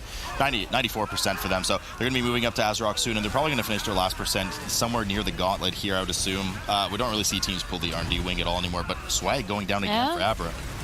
They have Bloodlust available. Paint For Fem actually used their Bloodlust on this specific pull here. Abrakeydabra choosing to save it on the other hand. And Swag going down, they still have, they're now just going into raging, right? So this can still cause problems, even if there's not that many mobs left. But you see just how much damage Divine Field is taking. And as I said, not that much utility available from his team to help him out once those mobs are raging. They have a little bit of slow from the DKs, right? They have a single grip, but that's about it. And Divine Field just needs to make sure he survives, as he just keeps dropping low. He just gets those huge chunks of damage whenever he gets one of those huge auto attacks from those raging mobs. You can see, probably one of the best tanks to be able to get the huge physical damage hits. So he does manage to survive and finish off the pull, but 20 deaths. Yeah, and the thing with those extractors that makes it even nastier, if I'm not mistaken, is that they are kind of elite mob style, like a lot of elite mobs that ignore a lot of forms of CC. I don't even know. It's been so long since I've pulled those on live. I don't even remember if you can bump them and grip them. I don't think you can. I think they just kind of run through everything until the humanoid controller spawns out of them. But Abrakeydabra, 92%, 20 deaths here, and they're about to pull Azrok with their Bloodlust. Bloodlust has been committed earlier for Paint For Fem, and it looks like they had a little oopsie daisy with their skip here as well as Shelly goes down on the side. He does get rezzed up. They're already sitting at 100% trash, and only 8 deaths on the board right now as they pull Azrok. So both teams on Azrok right now. Abrakeydabra a bit ahead on Azrok in terms of raw boss percentage, but they have 1 minute extra to overcome because of their deaths. Plus, they still are missing 8% trash, which I believe they pulled here with Taskmaster, Akari, and all of his residual mobs. It's a lot of damage too, which is why you see Divinefield running around in circles. Yeah, unfortunately, DK is not the greatest class to kite those Earth Ragers here. You can see the DK is having double fixed here, and Ricky on Paint For Fem. He went up to 5 stacks from the bleed that the Ragers apply once they reach you and melee attack you, and he just had he was struggling to stay alive. And again, he got 2 fixates on him, so very unfortunate for Ricky on this DK. The Rogues, of course, they've had much easier time to kite the Ragers because they've increased melee range, so it's easier for them to still be able to attack the boss and not get melee hit by the Ragers. And we've seen some teams actually wipe on this boss, but so far it looks like both Abra and Paint For Fem doing a good job. Abra is... no, they didn't finish off the mobs yet, so there's still some mobs left that they have to deal with. And it looks like they're actually trying to not put them all into raging at the same time, which is definitely something that will help out Divinefield a lot. I think that's really smart of them too, because the 2 mobs that they left crowd control on the side before they dealt with them are the Earth Shapers, and those have that Rock Lance that deals crazy amounts of damage. So if one of those by chance leaked when they were raging, I mean, Divinefield's just dead. It's pure magic damage, not exactly the best for a Prot Warrior outside of having Spell Reflect, but he only has one of those every 25 seconds. So Ashline taking a bit of bleed damage here for Abrakeydabra on Azarok's side, but managing to kite around and get away before any bleed stacks reapply. Paint For Fem here, 19% on the boss, 8 deaths still, and of course they've already done with their trash, so they're just looking to finish this up. And after that, well, really for both teams, because the final Earth Shapers are about to go down. After this, both teams are just boss and then boss again. So skip boss, but somehow Abrakeydabra is going to need to do it a minute faster. Yeah, I mean, I really want to say that the pressure is on Paint For Fem to not mess up, because Abrakeydabra at this point, there's really not many things they can do differently, right? There's no like huge trash pulls they can do. They can't for some reason pull 2 bosses together. So all they can do is finish off the bosses. So if Paint For Fem is not going to make any mistakes, you know, they're just going to win, right? It's a 1 minute difference, even though Paint For Fem is going to reach the boss slightly later, but still, 1 minute difference, very, very difficult to make up, especially since they're running the exact same setup as well. So both skips fully successful here on either side. No slip up, no accidental death, nothing. Abrakeydabra actually starts Rixa first as the Shelly gets just a bit of healing support rather from Muo, and they pull Rixa Flux Flame as well, just 3% behind Abrakeydabra when they started this, which is actually... Technically, Paint For Fem got here faster, moved faster. They were 10% behind on Azarok, so they closed that gap just a bit on Rixa right now. Both teams just doing what they got to do here. But, I mean, let's talk about this for a sec. Outside of anything freak accident, where are really any more choke points that can happen that the teams would wipe? The only thing I can think of was the skip we just did, which both teams did perfectly. The skip up to Mogul Razdunk, the final boss, which is, in my opinion, not as dangerous as the one that they just did. And that's really it. I mean, the rest is just screwing up a mechanic on one of these bosses that they've seen a trillion times now. Yeah, and usually we would say, yeah, but what if the Rest Druid dies and it can't rest him? And then they would have to reset, would be a huge wipe. But they have 2 DKs, right? So they have 3 battle rests, so no matter who dies, they're going to be able to get them back up. Now, they only have 1 battle rest available, so if the healer would die twice or something like that, it just would require some huge mistake by Paint For Fem. You can see they're really even, so it's actually very, very impressive by Abra to be this even in raw dungeon speed with Paint For Fem, even though they had so many huge mistakes. 20 deaths, and the first wipe cost them so much time too. So you can definitely tell that Abrakeydabra does in theory have a faster strategy, right? That's almost safe to say, because they're at the same percentage of the boss basically, with all of those fails that they had, all of those mistakes. Well, Fem did have some mistakes too, but not as many as Abra. So definitely Abra having the fastest strategy, but that's not going to help you if you just fail on executing the strategy. Paint For Fem actually having the slightly superior single target damage. They started at about 3-4% behind the boss, and now they're 1-2% ahead on the boss. You can see some of the slight differences here. Mio is actually outputting more sustained damage than Zmok right now on his Druid. The 2 DKs are doing slightly more than the 2 DKs on Abra. Rogues are, and the Rogue as well, is doing slightly higher. So everything is just slightly higher in damage except for the tanks on the side of Paint For Fem. I think it's actually the army, because Shine and Swag have army ready now, and both Shelle and Ricky used it on Rixa, so a little bit different usages of... Ricky, I think, still has it, if I'm not mistaken. Oh, true, yeah, Ricky does it. Okay, so it's only Shelle's army that was little different. icon that looks like you? Yeah. Yeah, that's the army there, that crazy evil ghoul-looking thing. Abrakeydabra rushing up the trash here, and both teams getting to Mogul Razdunk. Paint For Fem, having finished Rixa first, is the first to get to Mogul Razdunk, and they're looking to close out. If they win this match, which they probably will, I would say this is probably one of the biggest upsets that we've seen in the West Cup in a while. I don't think most people expected this. No, definitely not. I mean, we already had so many upsets in this Western Cup too, because we have 40k disqualifying, which is something we didn't really expect it at all. At least not when we saw the Spring Cup. We did see 40k definitely struggle a little bit in the Summer Cup, so it wasn't the biggest surprise now. But this one is definitely a big surprise, because Abrakeydabra, they finished first in the time trials for the first cup, right? And then they got second last cup as well. They beat Method and A, which is something we never seen before, and that was their highest seed too, I believe. I don't think they ever got second in any of the cups. So really good job by Abrakeydabra last time around, and this time they're struggling. They're gonna finish. They're gonna lose to Paint For Fem in this best of 3, and they're gonna be out. And Dr. J proxies cheat death on top of it, just to add insult to injury at the very end. Fortunately, no death, but once again, every time we say this, the Rogues are vulnerable, and then one of them ends up plopping over. So hopefully they manage to play the rest of this well. Transition here for Paint For Fem right now. I know exactly what you're saying, and Paint For Fem has probably some nerves right now. They're probably been shaking. They're like, oh my god, we're gonna... Because they know where they are in the dungeon. They know how ahead they are. One of those missiles hitting the entire group on Abrakeydabra right now. Bit of just not the team we know from Abra today, really. Just not their day, but they enter transition here as well. And frankly, the only way they're winning this is a full team wipe from Paint For Fem right now. Yeah, that's the only way at this point. There's no way you can out. Did they reset their boss on Paint For Fem?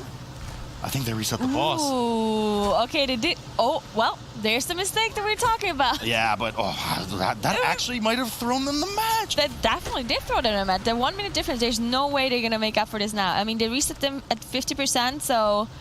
I missed exactly what happened. I just looked back over and the boss was despawned. They must have moved too far away for baiting the boss, or one of the ads jumped out of the arena or something. Oh no, this is actually a disaster. Now their only potential slight saving grace is the Bloodlust, but they have to win. They only have a minute. Oh my god, we caster cursed them. No. What did we do, Sloot? We did what we had to. All right, well, okay, so there's a chance, right? 1 minute difference and Bloodlust. But... I mean, they're doing a lot of damage. Look at them. I mean, they burned the boss pretty fast at 70%. 50% we have the intermission phase. But the intermission phase just takes quite a while, and you can't make up time there. Exactly, because the intermission phase, you have to wait for the boss to select its target, to drill down on the oil drums and all that kind of stuff. I mean, I think this is going to be... I mean, Game of Thrones Season 9 starting right now for the Cup here, but 55% for Paint For Fem. They're about to hit their transition phase. Abrakeydabra still not done with the fight, though, so every second that Abrakeydabra is not done with the fight and Paint For Fem has now started this kind of very scripted transition phase, allows them to have a better chance at winning it. Yeah, so Abrakeydabra about to finish off the boss, and then you just have to take a look at the clock, right? They're going to have 60 seconds on Paint For Fem's side to finish up. They have the Bloodlust available, but they're still in this intermission phase. It just takes so long.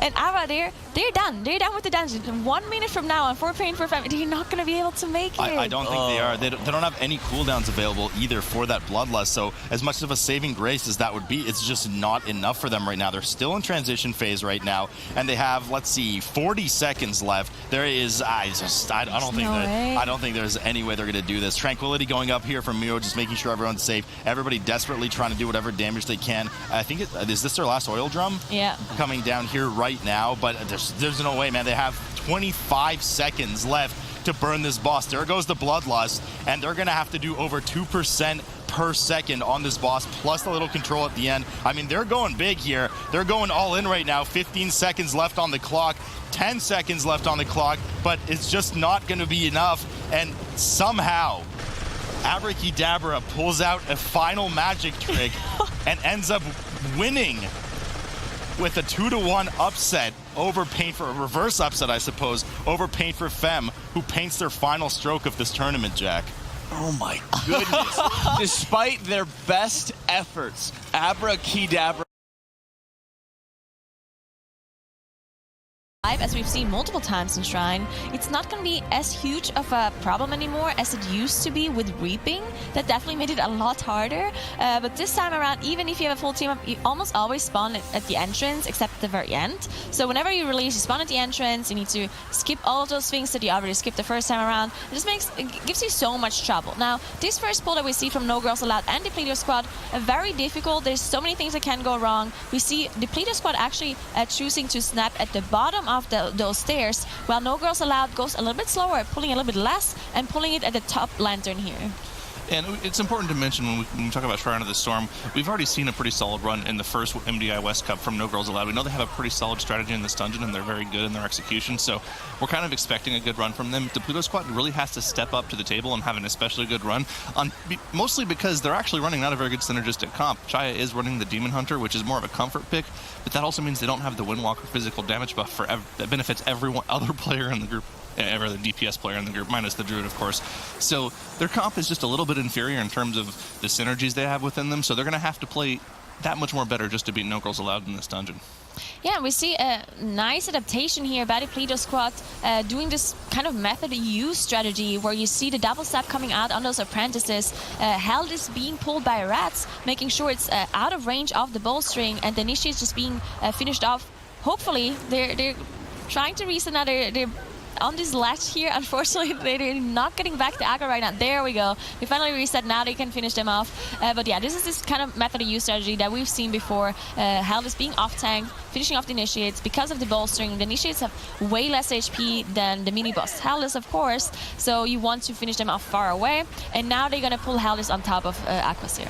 This is an interesting Bloodlust timing from No Girls Allowed. They're definitely committing to getting 3 Bloodlusts off in this dungeon by popping Bloodlust this early. I think in almost every single one of our Shrine runs this week that we've seen, they've either popped it on Aquasir like we see Depleto Squad doing here, or they'll save their first Bloodlust for one of the Guardian pulls afterwards with either Runecarver's Sorn or the Guardian Elemental on the bridge, one of those two spots. So committing to the Bloodlust that early in this dungeon, if you have kind of an okay sort of clean run where you're not exactly going as quickly as possible, it's going to be about a 22-23 minute run, which means if they're committing to having this first Bloodlust this early, they're going to get 2 and then a third Bloodlust right at the end of the dungeon as well.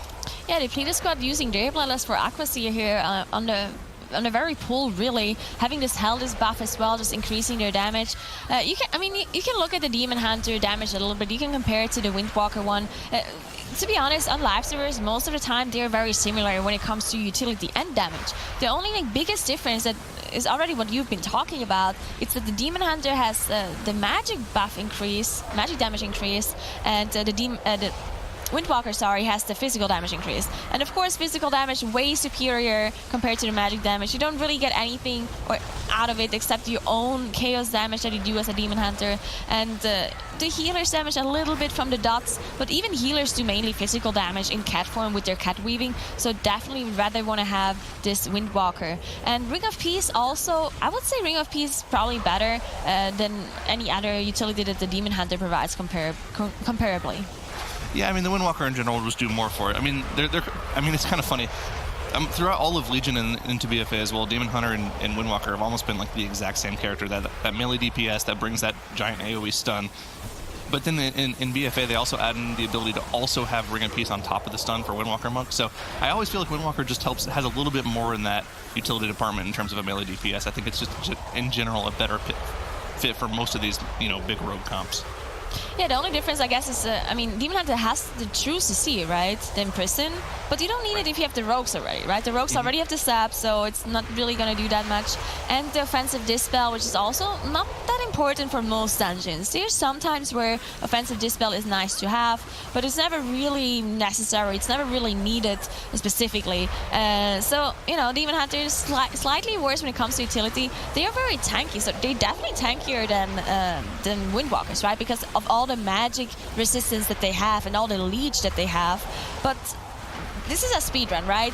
Most of the time, the people want to go as fast as possible. They don't want to go for the most survivability. They don't want to play it safe. So the survivability of the Demon Hunter not really mattering that much.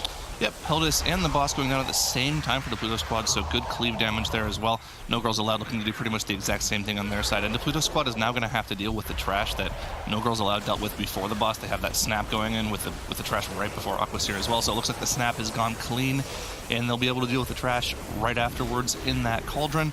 Aquaseer is now going down for No Girls Allowed, so they are slightly faster in this dungeon, kind of because of their Bloodlust timings. They offset the Bloodlust with the Heldis buff, so they Bloodlusted on the trash, then had the Heldis buff for the entire boss, rather than, you know, kind of stacking the Bloodlust on top of the Heldis haste buff the entire time. So a little more efficient usage of cooldowns, a little more efficient usage of the resources given to them in the dungeon, and it's showing off. They're playing a lot more clean right now than the Depleto squad is.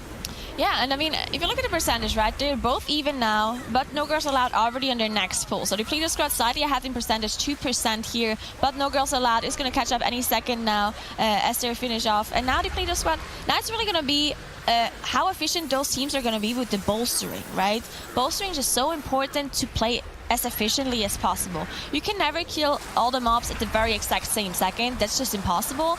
But the closer you kill them together, the less damage you have to do, because the less HP the mobs get, obviously. So it's super important to make sure they pull the mobs and they make the bolstering as efficient. Now, No Girls Allowed, I'm not completely sure if they're having some trouble right now or if their skip is just not working out. No, it looks like they're setting up to do the big apprentice pull that we saw them do yesterday, but Trello went down, which is really interesting. They have the battle res coming out, but everyone's dropping really low. They should be fine. I mean, looks like they're sort of equalizing everything. But I remember they did this exact same pull yesterday where they got all the apprentices together inside the room in this corner here. They were kind of waiting for the patrols to come together, and it just took way too long for them. So a little bit of unfortunate there. They had to commit their one and only battle res right now. They'll have another one coming up in about 3.5 minutes. But just kind of unfortunate timing on getting grouping the mobs together. There's a timing that you have to make with the patrol there, and it looks like they just barely missed it, so they had to sit there and wait for it for a little while, and that's going to cost them a bit of time moving forward in the dungeon. The Depleto squad has completely opted to skip this entire, gauntlet section of the dungeon, and they just went straight to the Guardian Elemental and pulled the Guardian Elemental with trash. It looks like they bolstered him up quite a bit, and because of that, Chaya ends up going down, but because it's at the end of the trash pull, they don't have to commit a battle res to it. They can just res him up right afterwards, so a little bit of time lost. They did battle res him. They did battle that. Yeah. Okay, that's kind of weird. I would have. Using a battle res out of combat is a little bit weird, but I could see the time save. If you're really going for the time save, it's something you can do. But I think that's kind of interesting to do. Maybe that's something that you do if you're a new team and you're kind of nervous. Maybe you're like, oh, we can't waste any time, let's just battle rest. Now, if something goes wrong later on, they're obviously going to be out of battle rest, and it's going to cost them a lot. So just like a split-second decision that you have to make, because either you rest immediately with a battle rest or you rest afterwards. Like, there's no thinking about it, right? You have to make a split-second decision. So the Depleto squad are on their way to get the niches. They are having actually a really good bolstering. Yeah, this is actually going really well for the Depleto squad here with the initiates. Yeah, it is.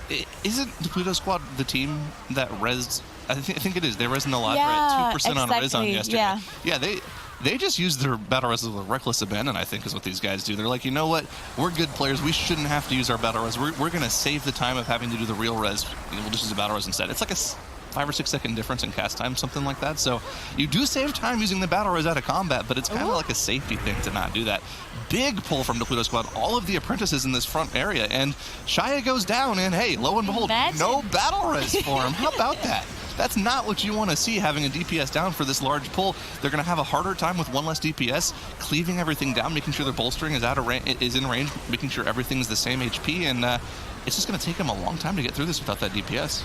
Yeah, and I've been saying how tanky Demon Hunters are, but for magic damage, right? If you get hit by any physical thing or you get hit by any mechanic that you're not supposed to, you're just going to get one shot, right? And I believe that's almost what happened. I'm not sure if he had aggro or if he got hit by one of those whirling slams, but he just died immediately. So huge problem. Look at the damage. He only did 83k damage before he died. So just huge mistake for them. This is going to cost them a lot of time, especially because this is such a huge pull that they are doing. And No Girls Allowed, they finished off the mini boss on the bridge, combined it with the trash bag, as we've seen from the Depleto squad as well, and we've seen from so many other teams before. And now they're not only ahead in percentage, but they're also going to maybe even finish this trash bag before the Depleto squad does. They did pull a little bit slower here, but still, No Girls Allowed ahead at this point. Well, I mean, they're doing a smaller pull. They don't have to deal with as much bolstering, and they're gonna pull ahead because of this, right? Yeah. They spend a lot less time on this trash, and they still have the initiate pull coming up as well that they have to deal with. But they should. I mean, we've seen that go pretty well for both teams. Not trying to cast a curse again, but as we see, they are pretty much even or slightly ahead in terms of trash count right now. So they've been playing very clean. Outside of the one little missap they had inside the hallway where they couldn't quite set up their trash pull perfectly, that was just a timing thing. It wasn't really like a play issue. So they're playing well in this dungeon so far, and it's good to see, like, you know, those small issues like what they had in the hallway not really tilting them here. Yeah, and then they're doing this initial pull right now. We've seen the Depleto squad do this before, and they did it pretty cleanly. And No Girls Allowed was also a team that did this very well the last time around. This time, yeah, it seems pretty clean still. I mean, there's some higher HP ones that are a little bit less clean than the last time around that we saw it from No Girls Allowed, but they're going to be done any second now. This is a pool that we've seen teams have complete wipes to. We saw full teams wipe in the eastern region just because they didn't manage to do this properly. And yeah, No Girls Allowed actually definitely wasting some seconds here. The Depleto squad, they're already on their way. They're fighting Gale Color Faye and Brother Ironhall here. I mean, I would even say the Depleto squad is ahead at this point. I mean, they're 2% behind in trash, and they have one buff, but not sure. This is close. This is close. I like this game. They're really close, those two teams here in this dungeon. Yeah, it's close so far, and of course, similar to the same thing they did yesterday, No Girls Allowed opting to not use the rock spots that we see Depleto squad using on their side. And we're also seeing a difference in strategies right off the bat here. Depleto squad is opting to go for just complete full cleave on both bosses. They're not trying to focus Gale Color Faye down at all. Whereas No Girls Allowed, from what we saw yesterday, we know that they like to focus Gale Color Faye down, get Brother Ironhold to 45-50%, and then once they get he'll get to that HP by the time they kill Gale Color just from their passive cleave. And once they get him down to 30-40%, they'll end up pulling those two apprentices they have sapped on the side, and with the boss get some free cleave down. Unfortunately for No Girls Allowed, Undead does end up going down. They do have that second battle res available to them, but they're not going to have another one up until 20 minutes into the dungeon, so we'll have to keep an eye on them. Depleto squad, even though they did kind of haphazardly use that first battle res earlier on, they do have a second one available for them now, so they have that advantage on their side as well. 2 deaths for both teams. I would say, yeah, like you mentioned, Depleto squad's very slightly ahead right now, but it's too close to call a major advantage for anyone in the dungeon. There's still plenty of time left in the dungeon for any small mistake to make a difference like that. Undead once again going down, and no battle res this time for him. At this point, you got to question why they're not adapting to the strategy that we've seen from all the other teams, right? We've seen it happen first in the Eastern region. The Eastern region actually innovating a bunch of strategies in Shrine in general. They innovated a lot of those bolstering strategies. They innovated this ledge strategy that we can see here. And most of the EU teams, or the Western teams in general, have adapted this. No Girls Allowed not choosing to do this. I'm not completely sure why. Maybe they just felt like it's more damage to not jump up there because the tank can kite around better. I'm not completely sure what the reason behind it is, if it's just like a damage thing or a more efficiency thing, but Undead dying twice, which I assume died to tornadoes or the frontal, because other than that there's not many things you can even die to in this fight. So if they maybe would have stood on a ledge, maybe it wouldn't have happened. Shaya also going down on the Depleto squad side. What's going on? Don't take that battle res, Shaya. I swear, if you take that, he canceled it. I was about to lose my mind if they did it again. If they battle resed at 3%, I threw my pen on the table when I saw that battle res go off. Okay, thank you for not taking it. Using the regular res, not wasting the second battle res. You're not going to get another one for 7 minutes. You kind of have to hold on to that. That's not an important point to use it at.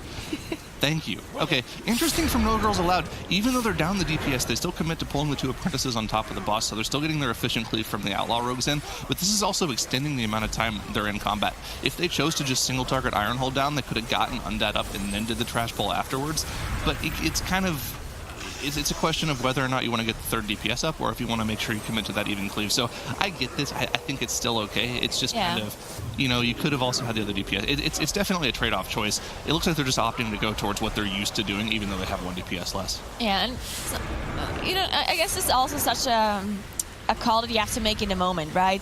Because this is not something that happened in practice, probably. You don't assume that you're just going to foreman this boss. And their strategy is to, as you said earlier, to finish off Gale Color Faye first, just completely single target her, don't do any of this like 2-target cleave. I mean, yeah, you do 2-target cleave, but you still just focus Gale Color Faye, and then you pull the trash on top, as you can see right now. So if they're used to this, they just kind of want to continue instead of focusing it down. Now, the Depleto squad, on the other hand, they're already done with the Enforcer trash. I don't think they actually pulled all of it. So most of the teams we see pull the enforcers that are on top of this room here as well. But Depleto Squad choosing to do some kind of different pulls or lower pulls. Interesting. Oh, they're just skipping everything. Okay, that's interesting.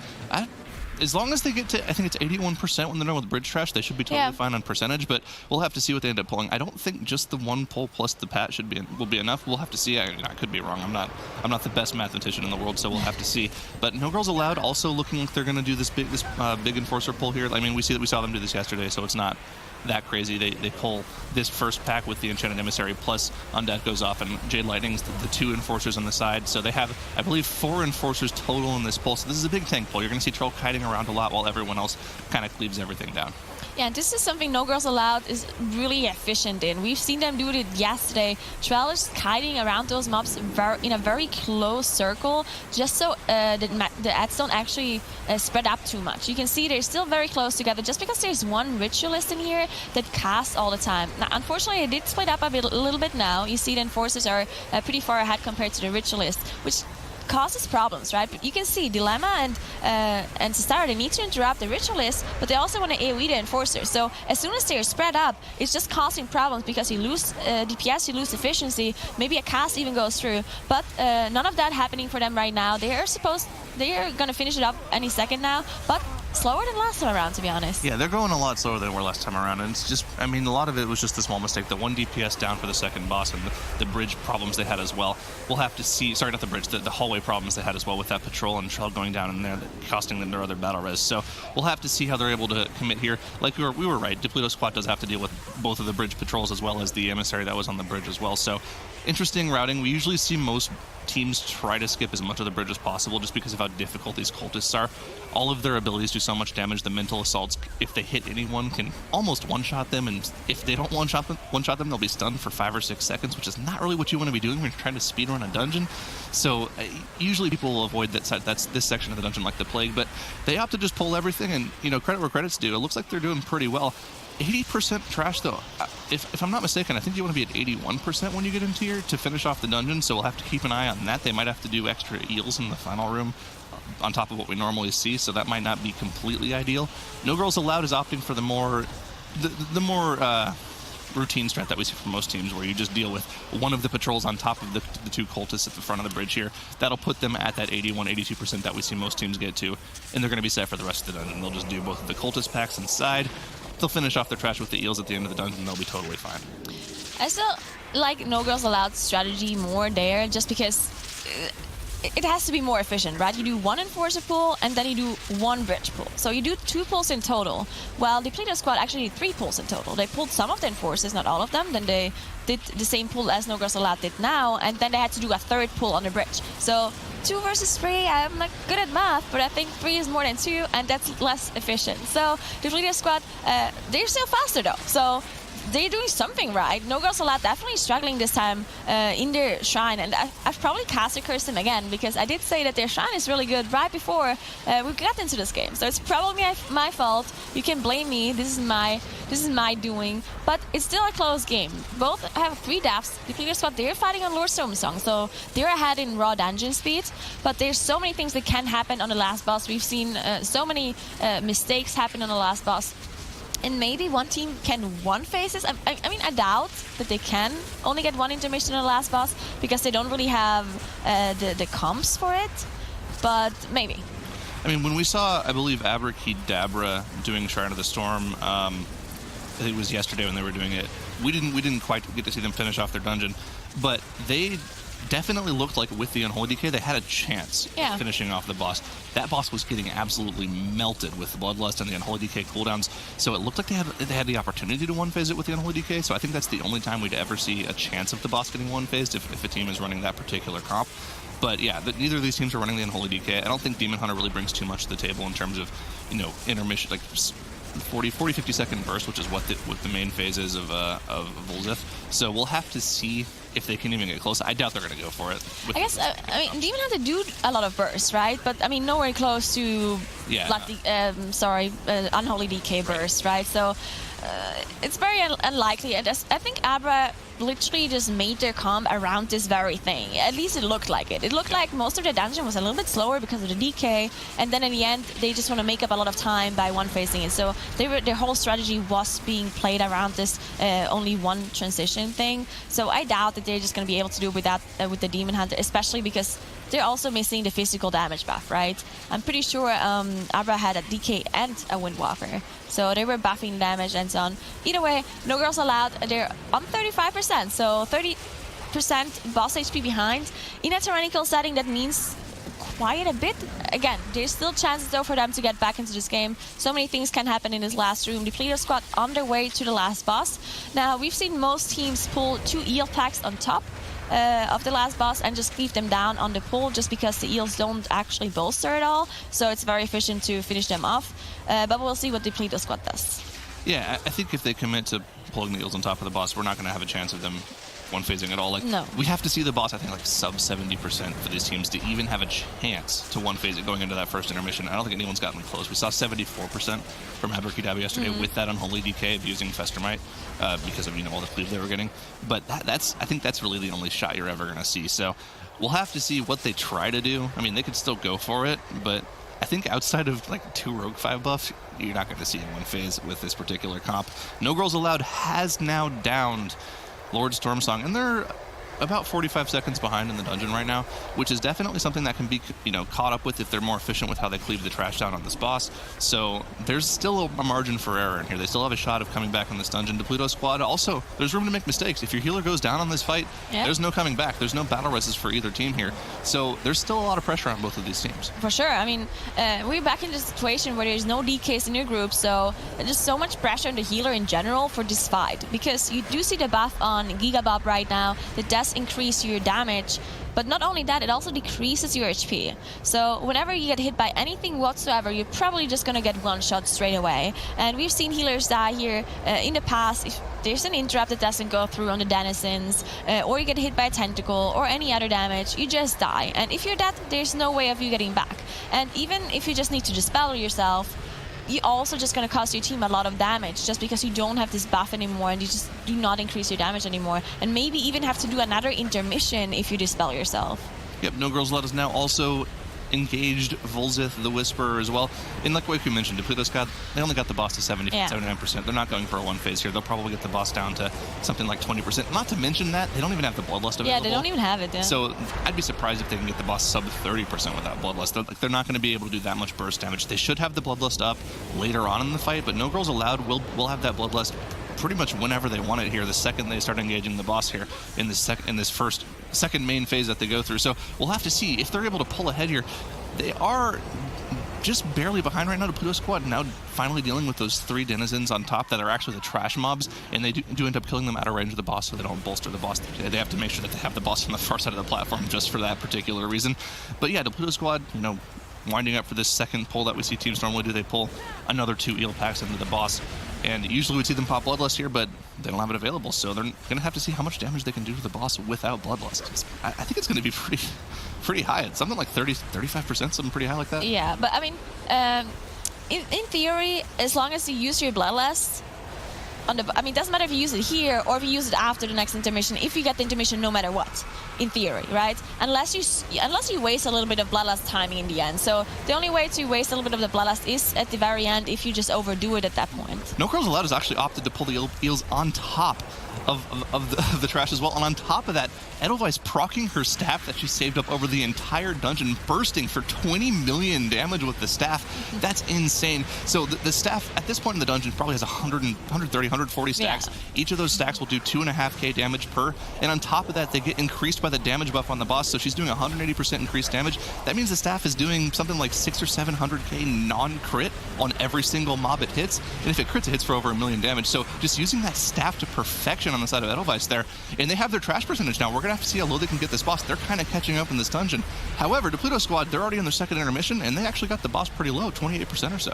Yeah, I think it's too little too late for No Girls Allowed at this point. I mean, they're playing this boss perfectly, and you can see just how much damage Edelweiss is doing. I mean, of course, she got a lot of damage from the staff, so this is not just like single target DPS. This is a huge AoE burst that we got on the trash, but that was very nicely done by them. Just such good usage of this staff here, just very well done, and it also gets increased by the buff, of course. So just well done by them in general. A good idea, to be honest. I think a lot of teams might even copy this strategy in the future, just because it's such an easy way to get done with the eels. But the Depleto squad, they're out of the intermission phase now. They popped their Boralus, and they only need 1 eel pack. You can see it already coming into the boss here, and then they're gonna be done. So No Girls Allowed, just slightly too slow compared to the Depleto squad. I mean, I think the real nail in the coffin for them was having the DPS dead on the second boss. Yeah. They just lost so much time.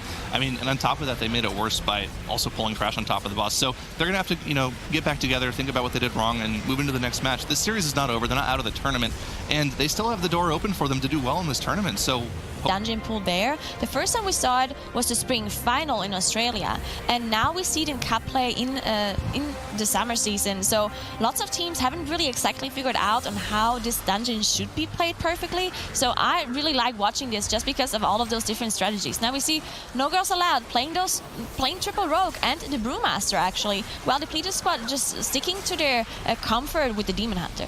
And we haven't mentioned, we have Trell back on the brewmaster instead of the warrior tank here. So a little bit of a trade-off here. They have that physical damage taken debuff instead of the full-on attack power buff from the warrior. You can actually see the AP scrolls on their buff bars there. So you can see they have that 7% attack power buff instead of the warrior 10% attack power buff. So they are actually doing a little bit extra damage because the extra physical damage from the brewmaster offsets that. But they are back on the triple rogue as well because they no longer need the Windwalker for that debuff. So they are doing, you know, they're pretty much doing the same amount of damage. It doesn't really matter. The triple rogue is purely for you. Pulled the boss. And they just went straight into the boss with Bloodlust and all the trash. So this is a little bit dangerous. There's a lot of residual damage with these trash packs. You can see the cheat death already coming out from Sistara and Undead. They don't have those available. Sistara going down as well. Undead also going down. This is not working out well for them. I think they got stunned, to be honest. I think it was the there's a Vanguard who just a frontal cast. It stuns you. I think Sistara, Undead, and yeah, I think both of the rogues got stunned here. 2 out of the 3 rogues, sorry. But yeah, so this is an insane pull. We've never seen this before. We've seen Method pull one of the trash packs on top of the boss, but we've never seen anyone pull both of the trash packs in this room on top of the boss. They also committed their Bloodlust, so this is actually going to cost them quite a lot of time. Just because a full team wipe, Bloodlust reset, probably also committed a bunch of cooldowns and defensives for Trell. So this is quite a huge setback. They also stealthed or shrouded past all of this area here. So I'm not completely sure if they're going to be able to get Trell through. They might have to get everyone else through and then just rest Trell back up in the pass. Sarah unfortunately dying to, I believe it was Quaking that killed him here. So definitely a lot of mistakes here for No Girls Allowed. The Depleto squad, on the other hand, completely different strategy. They're slowly going through the dungeon, kind of like it looks really like a life server strat, where you just go through, just kill trash pack by trash pack.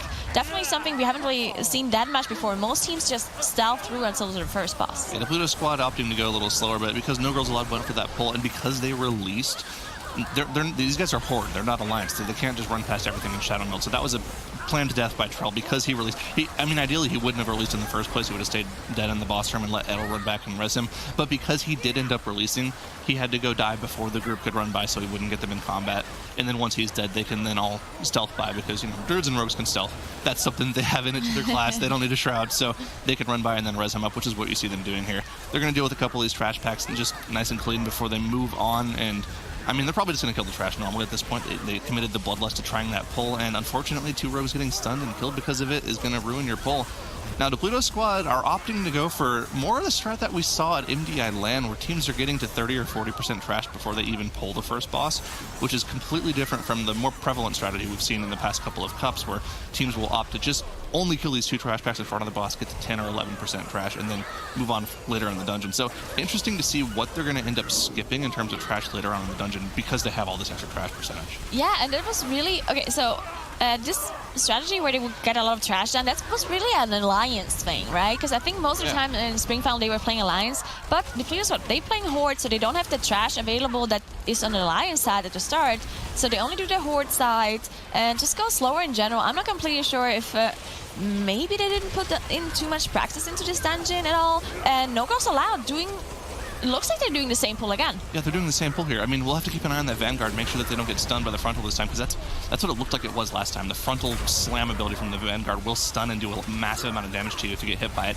Also important to mention, none of the rogues have their cheek death available from that last wipe, so a little bit of danger here for them. Now, one of the things that makes sense about this pull is they don't have to worry about the boss at all. It will only target a ranged player. Ooh, Dilemma! Okay, that Quaking almost took him down there. Good thing they spread out. If you get hit by 2 Quaking, I think he's dead there. So very dangerous. The reason this makes sense is Sergeant Bainbridge, when he does his fixate, he only targets ranged players by the fixate.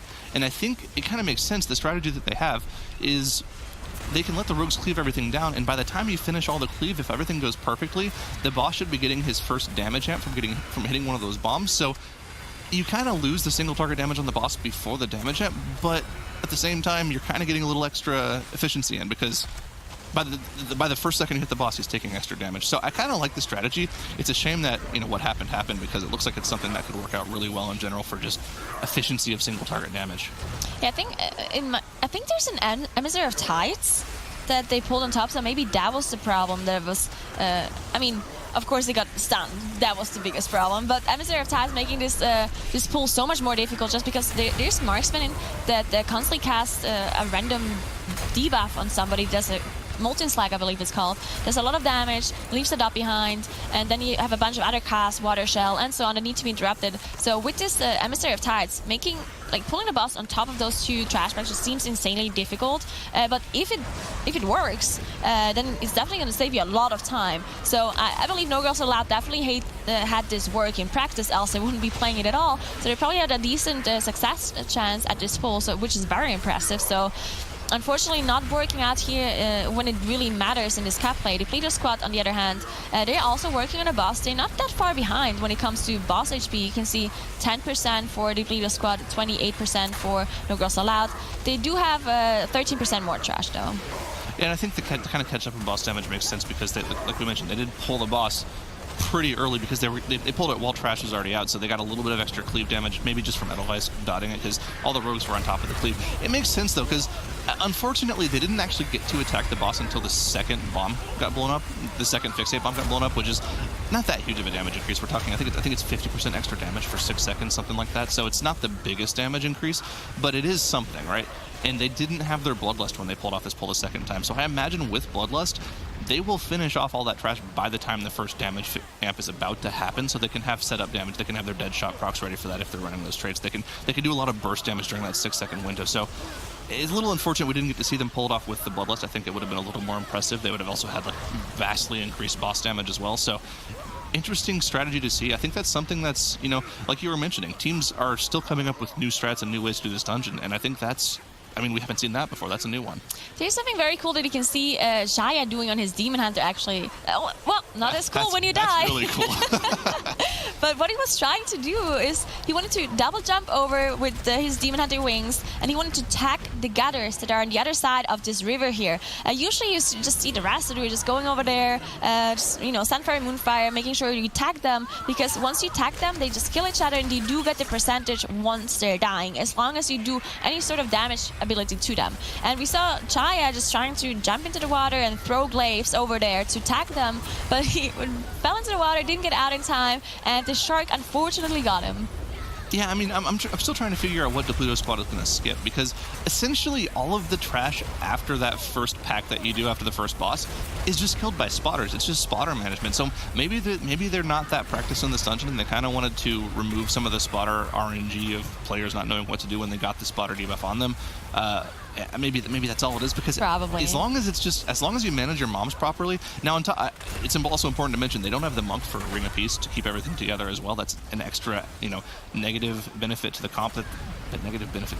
It's just another problem they have with their composition. So Yeah, I don't know. I would have to imagine it's either a comfort thing or it's just like we don't particularly know how to properly do the bigger spotter pulls at the end of the dungeon, so they just kind of want to skip them. Yeah, it really, like, look at this pull as well that they're doing right here.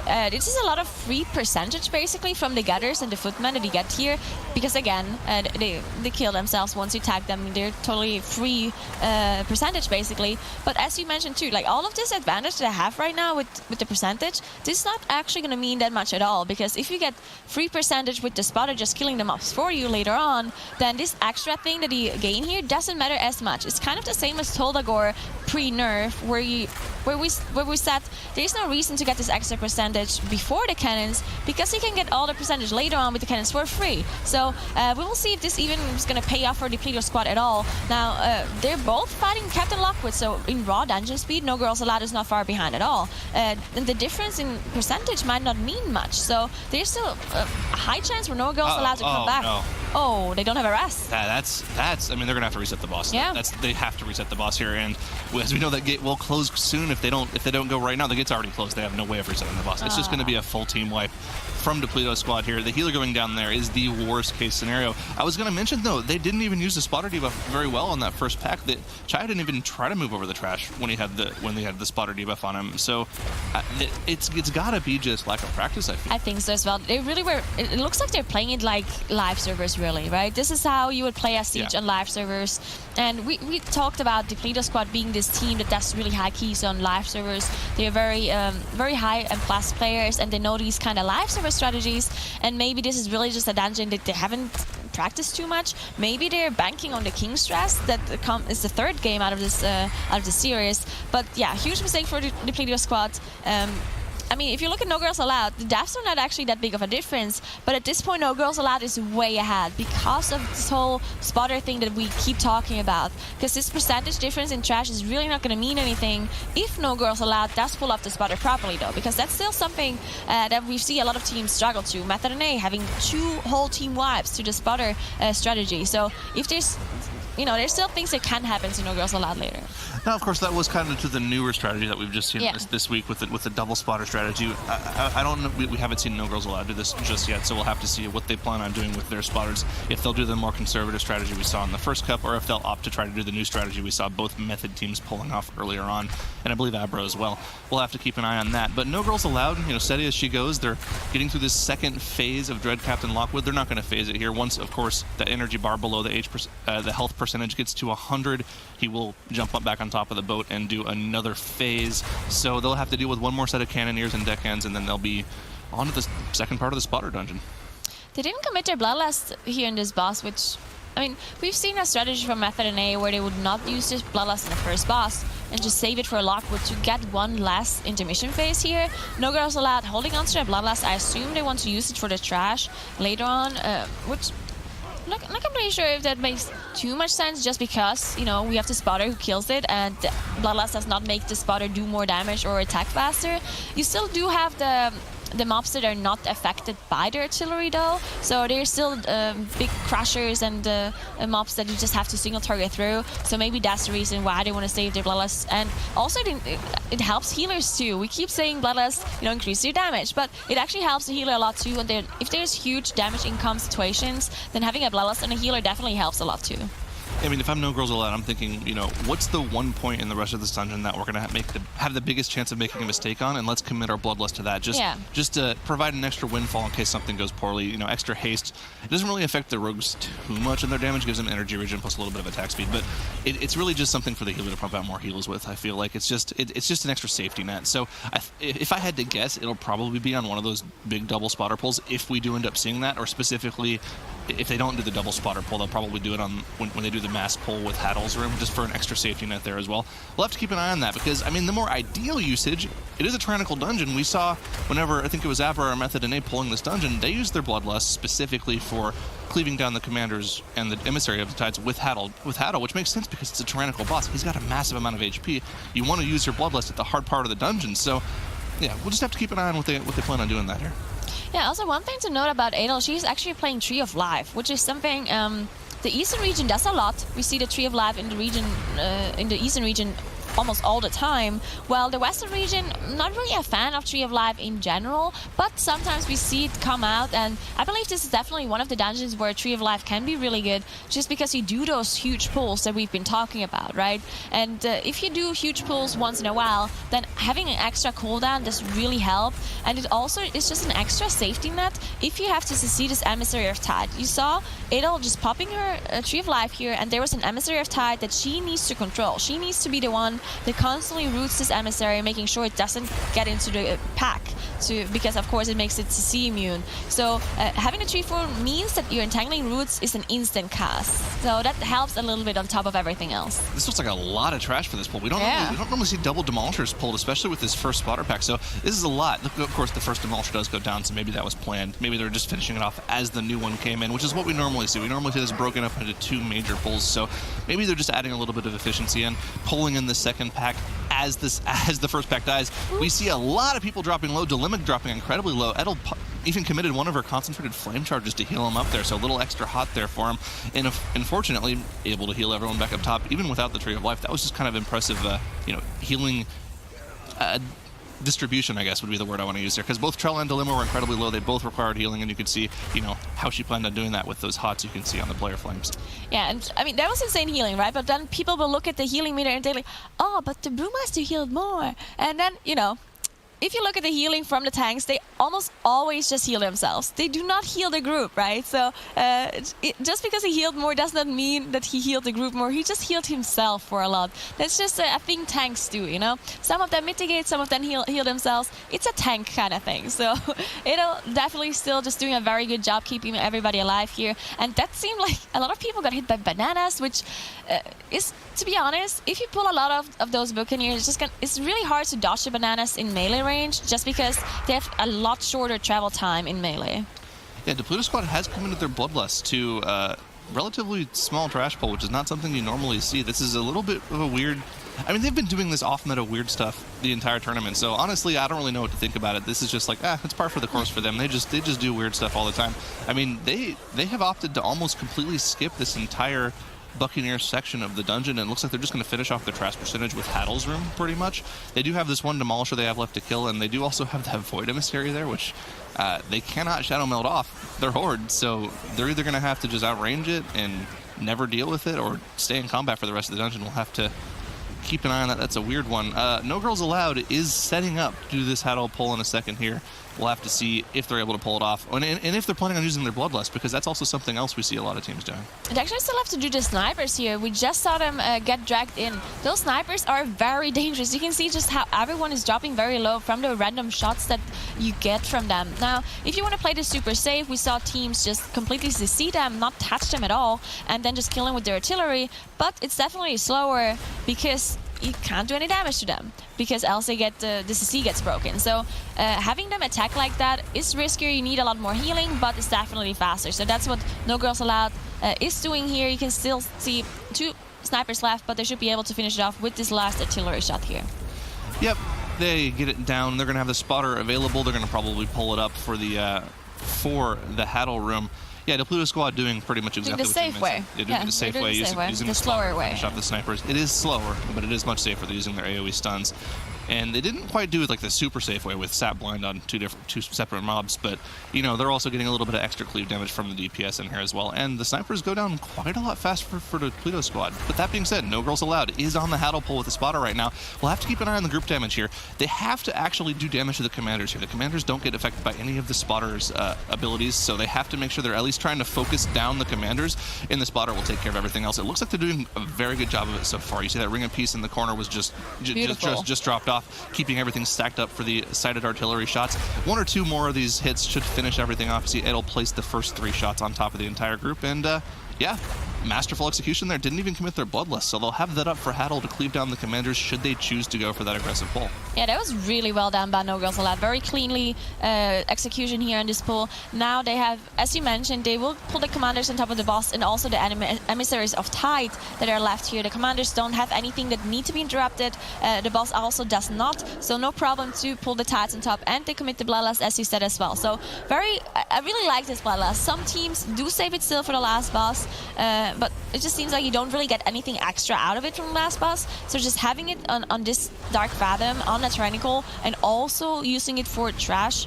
efficiency, just really like this Bloodlust here. Depleto squad, on the other hand, they're still working on the trash from Hadal's room. They did not pull everything at the same time. Definitely just going a little bit slower here. They also have 10 deaths, so 3 death difference between those two teams. And yeah, if you don't do those huge pulls, if you don't commit with the spotter like No Girls Allowed, then you're just going to fall behind unless they make a mistake. And you can see what we were talking about earlier in the dungeon with like just the extra practice that No Girls Allowed clearly has in this dungeon. Even though they did 30% less trash in the second half of the dungeon here, 30% more trash on the side of No Girls Allowed, they ended up completing this entire section of the dungeon just so much faster than Depleto squad did. It's just better practice with the spotter, better mob positioning, and you know, unless if they don't wipe to either of these final 2 bosses, it'll win them the dungeon just from the amount of control they had. So good job from No Girls Allowed. And I wanted to point something out. There was a lot of damage on Trell. It looked like his health was slingshotting around. But you know what? He's a Brewmaster. That's just kind of how it works for them. Their health goes all over the place. So I don't think any of us were ever too worried about him there.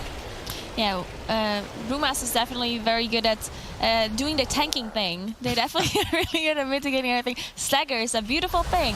And then we see the players, but they also now are on Hadal. They're 99% trash, but you can see, oh, they actually overkilled a little bit. So there's still a spotter in the corner that they can finish off, but they already are on 100%. So a little bit of an overkill of trash here. Not a huge deal, it's just 1 mob. But still, I mean, those kind of teams, it's just another thing that proves that they don't have too much practice in a dungeon like that, I guess. But I mean, if you're horde side, maybe sometimes you even want to overkill a little bit just because of those gathers that you need to tack. If you miss 1 gather somewhere and you have the 100% perfect percentage in your route, and then you miss one of those gathers that you didn't tag properly, you need to run all the way back and get extra percentage, which is something we've already seen from one of the teams. So maybe going a little bit over percentage, not even the worst idea. That was just cruel. They finished that spotter off in cold blood. They already had their trash percentage. Yeah. Leave the spotter alone. Spotter's friend. Leave him alone. He didn't do anything. He's just giving you damage to kill So everything else. rude. Come on, Depleto squad. Get it together. All right. Yeah, I mean, yeah. Just a little bit extra percentage, not quite like we mentioned. I mean, you don't really want to harp on it too much. It was just kind of clear that they aren't too practiced in the dungeon. That being said, still pretty impressive run put together from them. But No Girls Allowed, clearly the more practiced team in this dungeon. And as long as everything goes to plan, they should end up taking the 2nd game in the series. And I kind of want to look forward to what the 3rd game in the series is in that King Rest. Like you mentioned, maybe Depleto squad just kind of ended up practicing that 3rd map a little bit more because they knew that they weren't very practiced in the Siege of Boralus. In looking at the time trial dungeon times, Depleto squad did have a better time in time trials than No Girls Allowed by, I believe, about a solid 30 seconds or so. Yeah, like you mentioned. So yeah, it could definitely be a strategy thing. Like, you know, if you know you have a better time in the 3rd dungeon, you don't really need to practice the 2nd dungeon as much. So we'll have to keep an eye on that going forward. But No Girls Allowed have already finished off Hadal Dark Fathom, and they're moving down to the final boss of the dungeon here. You know, while Depleto squad still has 30% left to deal with. Yeah, and I mean, they also have 3 rests available to them. Now, one thing is that they don't have the staff. Adel does not have her staff available anymore, as you can see the debuff in the group frames on top. So that's something we can mention. It's not the safety net that they usually have, but then, you know, 3 resters, as long as Adel doesn't die, then they're going to be just fine. They can rest 3 people. And we saw, you know, Sistara and Undead getting stunned before. It's not something that can happen on this boss unless you get hit by a slam or you get hit by a tentacle when you stay in the water for way too long. It's actually something we've seen in the MDI already. I don't think I've even ever seen it on live servers, but it did happen on the MDI that someone got gripped by a tentacle in the water here. But yeah, this boss, we've seen a bunch of different strategies where people just go all out on the gripping, or they save the Bloodlust for the 2nd platform, for the 3rd platform. Lots of different things, but in the end, your goal is to kill your gripping as fast as possible so you don't have to deal with that many demolishing terrors. I mean, something we haven't really talked about too much this weekend is that power bump increase from 17 to 18. It makes the dungeon just that much more difficult. In timings that you might have been comfortable with at 17 might have changed a little bit. So one of the things these teams might not have practiced too much is how much damage they actually have to do to each gripping terror in order to beat the 3rd demolishing terror. We saw a lot of, I think it was in the match between Abrakeydabra and Method and A. Don't remember quite which team it happened to, but one of the teams committed their Bloodlust to the 2nd platform so they could skip the 3rd demolishing terror. The other team didn't, and I think they got the 3rd demolishing terror because of it. So we'll have to keep an eye and see on the 2nd platform what No Girls Allowed plans to do and, you know, how practiced they actually are in this dungeon. Yeah, it's good that you mentioned the difference between 17 and 18 because I believe it was Abrakeydabra, but they kind of just overcommitted to the gripping and then they almost almost had wipes happening, even though they were really far ahead in the dungeon, but they were just going all in on the gripping, getting multiple demolishing terror spawn, and they just barely managed to finish off the boss with all those extra demolishing that they got. So definitely a difference that matters and that you have to calculate and think about. Now, the Depleto squad, they're also on the boss now, but they're still on the first platform. I think they actually got quite a lot of demolishing terrors here. Not too many, not too much damage on the gripping. I think there's a fourth one even, 3 or 4. So definitely really slow on the first platform. While No Girls Allowed, they're 20% on the gripping on the second platform. If they don't kill it soon, they might get a second one, but it should be fine. They just got the second one at like 30%, okay. So they're pretty. They should be totally fine to commit to killing this gripping terror, and then they'll just be able to finish off the second one. Once you kill the gripping terror, no more demolishing terror spawn as long as you beat the timing window for it. So it looks like they've got the timing window beat. So they'll just go, hop over to the second demolishing terror, finish it off, and it looks like, well, they should be totally fine. What we normally see teams do when they get to the third platform is you just kind of focus down that gripping terror right away. You don't even worry about the first demolishing terror. The third platform is a little bit unique because that first demolishing terror on the third platform actually has like 2.5 or 3 times more HP than your typical demolishing terror. So most teams will just say, okay, tank, you go deal with that. We're going to go back to the back of the boat and kill the gripping terror. And as I mentioned that, they say, nuh-uh, we're doing it completely differently, and we're just going to kill the first demolishing terror just so you look stupid on stream. Thanks for that, No Girls Allowed. Those are my friends, by the way. Well, they probably heard you and chose to kill the demolishing instead. You can see they actually go up. Again, maybe that's something to do with Idle not having the staff ready. Maybe they think that they need the staff damage on the gripping to be able to do that kind of strategy. Or maybe they just know that they're pretty far ahead and they can just play it safe, which I assume, when you finish off this first demolishing, you should be pretty safe to just focus the gripping from here on out. So maybe that's just a safer thing they do because they know they're ahead. In the end, they just wanted to prove you wrong. But No Girls Allowed not having the Bloodlust available here anymore. It should be totally fine to finish off this gripping. Pretty clean. Like, after this first wipe that they had on the first pull, which was an insanely difficult wipe, they had a very clean run, to be honest. That was such a good display of how you should be dealing with the spotter. So very well done by No Girls Allowed. And they're going to be tying it up 1-1. And we're going to see Kingstress after this. Yeah, that's going to be a confidence booster for them because they had a couple of really big problems in that Shrine of the Storm, and they were only small mistakes, but they ended up costing them so much time. So going into this third match, this is definitely a huge boost for them. They should have good feelings going into this third King's Rest map here. It's got to be so disorienting for these guys when they're looking at, for example, 40k to getting eliminated. They saw how Abra almost... They got 6th place for the Depleto squad and 7th place for No Girls Allowed. Only 36 seconds between those two teams. So definitely very close with this strategy. I assume they tried to get a better time after the first day of Cap yesterday, because they were obviously able to watch the King's Rest strategies from the other teams who were faster than them in the time trials, and maybe they changed their strategy or adapted it to some smaller things that other teams were doing just to be faster. Already right off the bat, we can see a completely different strat from No Girls Allowed than pretty much what we see any team doing. This reminds me a lot of the buff or nerf. I forget which Chinese team it was, where we saw them do the strategy. Was it buff or nerf? Maybe. No, I don't think so.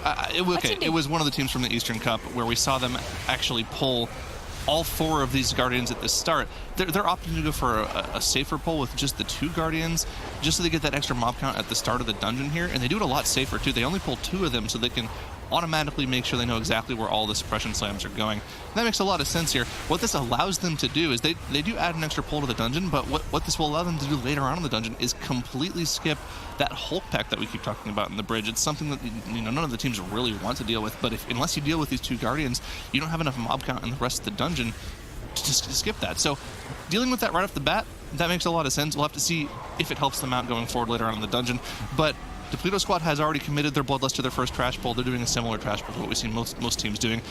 Pulling 2 or 3 of those packs together with the Bloodlust. Looks like they're doing a good job of not wiping to it so far. And also, we didn't mention Rads is on the Monk now.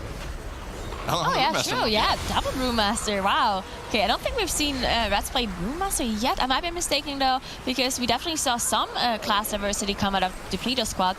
They do not stick to just one single setup.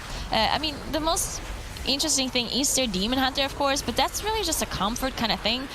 If they continue to do so well in this MDI, maybe they even want to change it up for the future, because we talked about that it really is just inferior a lot of times to the Windwalker, so maybe that is something they actually want to address later on. Right now they're doing really well even with their Demon Hunter, so we'll see what they do in the future. But No Girls Allowed, they're doing a very similar pull now with their Bloodlust as well. I believe they pulled 2 or 3 packs together and committed the Bloodlust. Everything's looking fine for both of those teams. You see, the biggest problem here are the Witch Doctors, and they don't seem to be having any problems at all, especially because Brewmaster is definitely a lot better to deal with those deathly chills from the Witch Doctor than a Prot Warriors, right? Yeah, they have a lot more mitigation against it than the Prot Warrior. Just in turn, I think Slew was saying yesterday. I don't want to say numbers because I don't know tank stuff off the top of my head very well, but he was saying a portion of their stagger mitigation gets applied to magic damage, which is, you know, by itself more mitigation than Prot Warrior has against any magic damage. So good to see that. Neither tank's having too much of an issue with any of the damage in these packs, being Brewmasters and being as tanky as they are right now. No Girls Allowed still have some trash to deal with in this first room. However, the Golden Serpent is already pulled for the Depleto squad. That being said, you have to remember, No Girls Allowed did pull extra trash at the start of the dungeon, so they're kind of more front-loading the dungeon, taking care of some of that less difficult trash at the start of the dungeon, so they can, you know, then move on to the end of the dungeon, not have to deal with some of that difficult bridge gauntlet trash. So yeah, even though Depleto squad is further in, you know, progression in the dungeon right now, you have to keep an eye on that trash percentage. No Girls Allowed is going to be significantly ahead on that front, you know, once they deal with this first trash pull that they're doing. And you have to mention as well, I imagine No Girls Allowed is also going to be pulling those other 2 Guardians that they ended up shrouding past with the Gauntlet or with the boss, either one of them. It wouldn't surprise me if they do either way. So we'll have to keep an eye on that. The Depleto squad, it looks like they're opting to do it with the Gauntlet because they haven't yet pulled it on the boss, and the boss is already at 50%, so it would be kind of weird if they opted to pull it. I think at this point. the door is closed as well, I think, right? Yeah. So there's no way for them to pulling. There's something you mentioned the last time around where they could pull 2 Guardians on top of the first boss and then the other 2 Guardians on top of the Gauntlet. And wasn't there a team that actually tried that? Yeah, and then they had like a lot of wipes and it just didn't work out for them at all. So maybe, I don't know, I still really like that idea that you had, but maybe it's just too risky for them to pull off. Maybe it just doesn't pay off because of the risk, because of the Void Emissary being there and those minions. Anyway, Depleto squad, definitely no way of them pulling those Guardians. And this boss, we talked about it a lot in the spring season because it was fortified, it was tyrannical back then, sorry, and it was not nerfed yet. But now the Golden Serpent did get nerfed. You can see the spit debuff on Giga Bob right now does not do as much damage anymore as it used to, so it's really not as big of a problem. But the Rogue actually proccing the cheat death because he did not walk out of the circle. That's okay. That's interesting. You'll have to keep an eye on that. He did get this big gold debuff right afterwards too, so a little unfortunate as well. So, yeah, but proccing the cheat death is something like that when the boss is at 5%. That seems a little silly. I mean, hopefully he keeps that in mind and plays a little safe for the next 6 minutes, because not having the cheat death available, that's a little unfortunate. And there's a lot of dangerous stuff that's going to be coming up in the next 6 minutes, namely when they pull those 2 Guardians into this Gauntlet room. You can see the healer is not on screen right now. They went back before the first boss room and more than likely tagged those first 2 Guardians. You can see him just now rejoining the group. Thank you, observers. Love that. And yeah, they'll be coming around the corner any minute now, and they'll have to keep an eye out for those first suppression slams, you know, right before the tank grabs aggro. Yeah, so we talked about the suppression slams being pretty difficult to deal with in the past, but now with the change, now that the Guardians only target the tank with the suppression slam, you almost always know where it's going, right? You just look where the tank is, and then you just move out of it. It really shouldn't be a big deal unless it overlaps with some other ability, like getting hit by a stun or being slowed, anything like that. But right now it seems like the Depleto squad is doing a good job. Actually, no, it's not. Reds just died. They do have a battle rest. They're getting him back up. Wow. I don't think we ever saw the tank die with the Guardian pull here. I mean, that was just reckless. Okay, I didn't quite see if he got stunned, but what definitely didn't help is they extended a 3-stack to a 4-stack at the last second possible, and they almost did it for the 4-stack too. They almost extended the 4 to a 5-stack. As a matter of fact, I'm willing to bet if the tank was still alive, they absolutely would have done it. I mean, a Depleto squad, they take the whole hating your healer meme to the next level. Like Method and A, they joke about it. So, oh yeah, we don't respect our healer. Yeah. But you can tell they're just joking around. Depleto squad, I think they actually don't like their healer.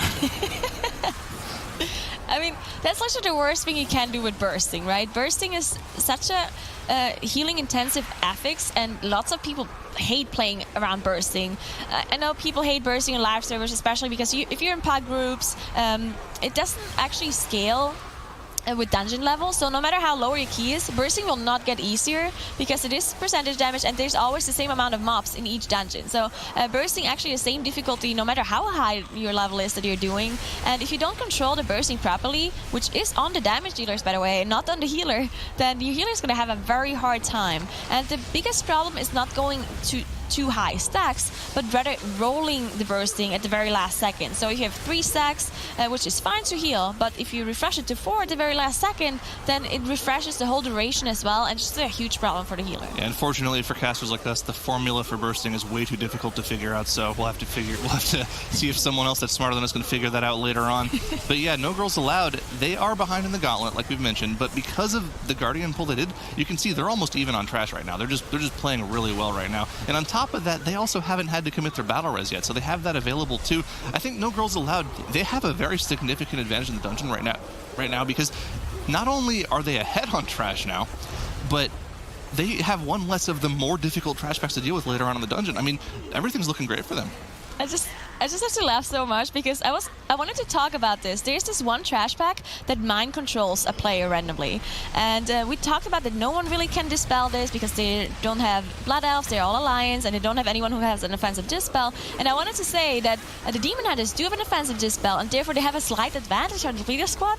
But then one of the rogues got mind controlled, and he blinded Shaya immediately, and he couldn't dispel him, so he had to sit through it. Very unlucky with the Depleto squad here. Just trinket. I mean, come on. I guess they are. They're not. Never mind. they can't do this. This isn't PvP. Come on. This is a dungeon. This is a Mythic Dungeon Invitational. What's PvE? All right. Yeah. No Girls Allowed. Okay. Like we mentioned, it's kind of kind of a record box at this point. They're behind in the gauntlet, but they're ahead in trash percentage. They're looking good in the dungeon. Depleto squad now has finished off the gauntlet. The gate opens for them, and they'll be able to move on further into the dungeon. And this is another section of the dungeon that teams have differing strategies, and we've seen a couple different ideas. I think I have an idea of what No Girls Allowed is going to do, based off of their 3 rogue comp. But it wouldn't surprise me if Depleto squad ends up going and kind of does the safer strategy that we've seen from most teams, where they'll split the room up into 2 separate pulls. Use all the personal cooldowns on one of the bursting stacks on the right side or the left side, and then they'll have their healer cooldown through the other half. But they're pulling all the blobs at the same time. Looks like they're just going to commit all their personal cooldowns and all healing cooldowns to this very first pack. The rogues are going to be able to cloak. I don't see whether or not the demon hunter's running Netherwalk. Yes, you can see it. Is he? I'm not quite sure. But the people to look out for are the tanks and the healer, of course. They don't have any immunities, so we'll have to keep an eye on them. They're going to take a lot of damage when these bursting stacks go off here.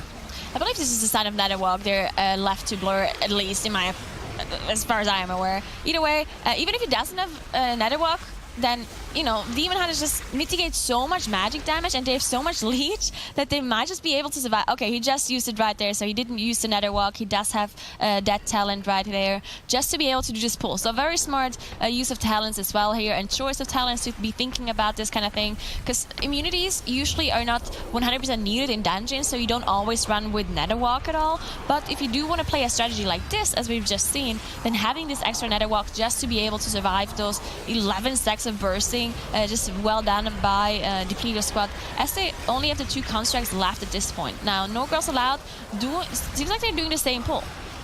Yep, they're doing the same thing, but the thing is, they have 3. It's the same thing for them. They have 3 rogues. They all have Cloak of Shadows, so they're not going to be worried about the bursting. And like we saw from the Brewmaster and the Druid as well, they should be able to live through it with all of their personal cooldowns available. So once again, same concept. The thing you really have to look out for this particular strategy is that Windwalker monks have a very difficult time dealing. They have the Touch of Karma and the Diffuse Magic, but of course, neither of these teams are running that, so we really don't have to worry about it too much. But yeah, No Girls Allowed going for the safer strategy, of course, where the Brewmaster and the rest of Druid just completely outrange it. This is what we saw in the first cup. They're not outranging though. Well, they're trying to. Well, they got 7. They missed the majority of them, and they also decided to offset them. Oh, they were waiting, yeah. Just to make sure. Yeah, that was just very good control there from No Girls Allowed. That's exactly what you want to see. And on top of that, they're just going to go ahead and pull the 2 Guardians next to each other as well. And same concept. We've mentioned it all the time. Even though Depleto squad has pulled the boss first, they're still behind in trash percentage, and overall behind in dungeon progression as well. Great view there. How unfortunate. You hate to see it. Yeah, Depleto squad, keeping an eye on Machemba here. We'll have to keep. Sometimes we see teams have a little bit of problems. The boss does a lot of tank damage here. The tank gets absolutely smacked, so we'll have to keep an eye on that one as well. No Girls Allowed, a little bit of a trouble there. They had a couple ticks from the Well of Morning go off from the Interment constructs, but it looks like everything is back to normal now. A little bit of a spooky moment there. Yeah, so they didn't actually offset the construct pull well enough, it seems like, because if you pull those constructs at the very same time, they will both cast Entomb at the same time, and they will put you in the closest coffin. So if you stand right next to it, they will put you in the same coffin, but you can only get one player out, and then it does have an inner cooldown kind of before you can click the second time, and this is what happened here. And now they actually also pulled the bitch construct on top, which is something we don't see very often. It works a little bit differently than the other constructs here. They do not entomb you. They cast this beam and the frontal cast, that you can see this lavender floor is from the frontal, and then on top of that you also have the beam that you need to dodge. If you don't dodge it, you get a debuff, damage over time effect actually on you that does a lot of damage. These guys are actually exactly doing the pull count that I, sort of like thought about doing on stream in the Eastern Cup last week. This is exactly what you want to do. They can skip almost every dangerous pack on the bridge by doing this. This is all pre-setting up, the entire rest of the dungeon for them if they're able to deal with this. The Purification construct did go down. Well, it's low. It's not down just yet. You have to keep an eye on the tank damage here because the constructs plus the boss do a lot of tank damage. On the side of Depleto squad, they have committed their bloodlust to this first double spectral berserker pull. We'll have to keep an eye on where the bleed debuffs go. This could be incredibly dangerous for both teams. I mean, they both popped their bloodlust and committed that to the pulls they're doing here.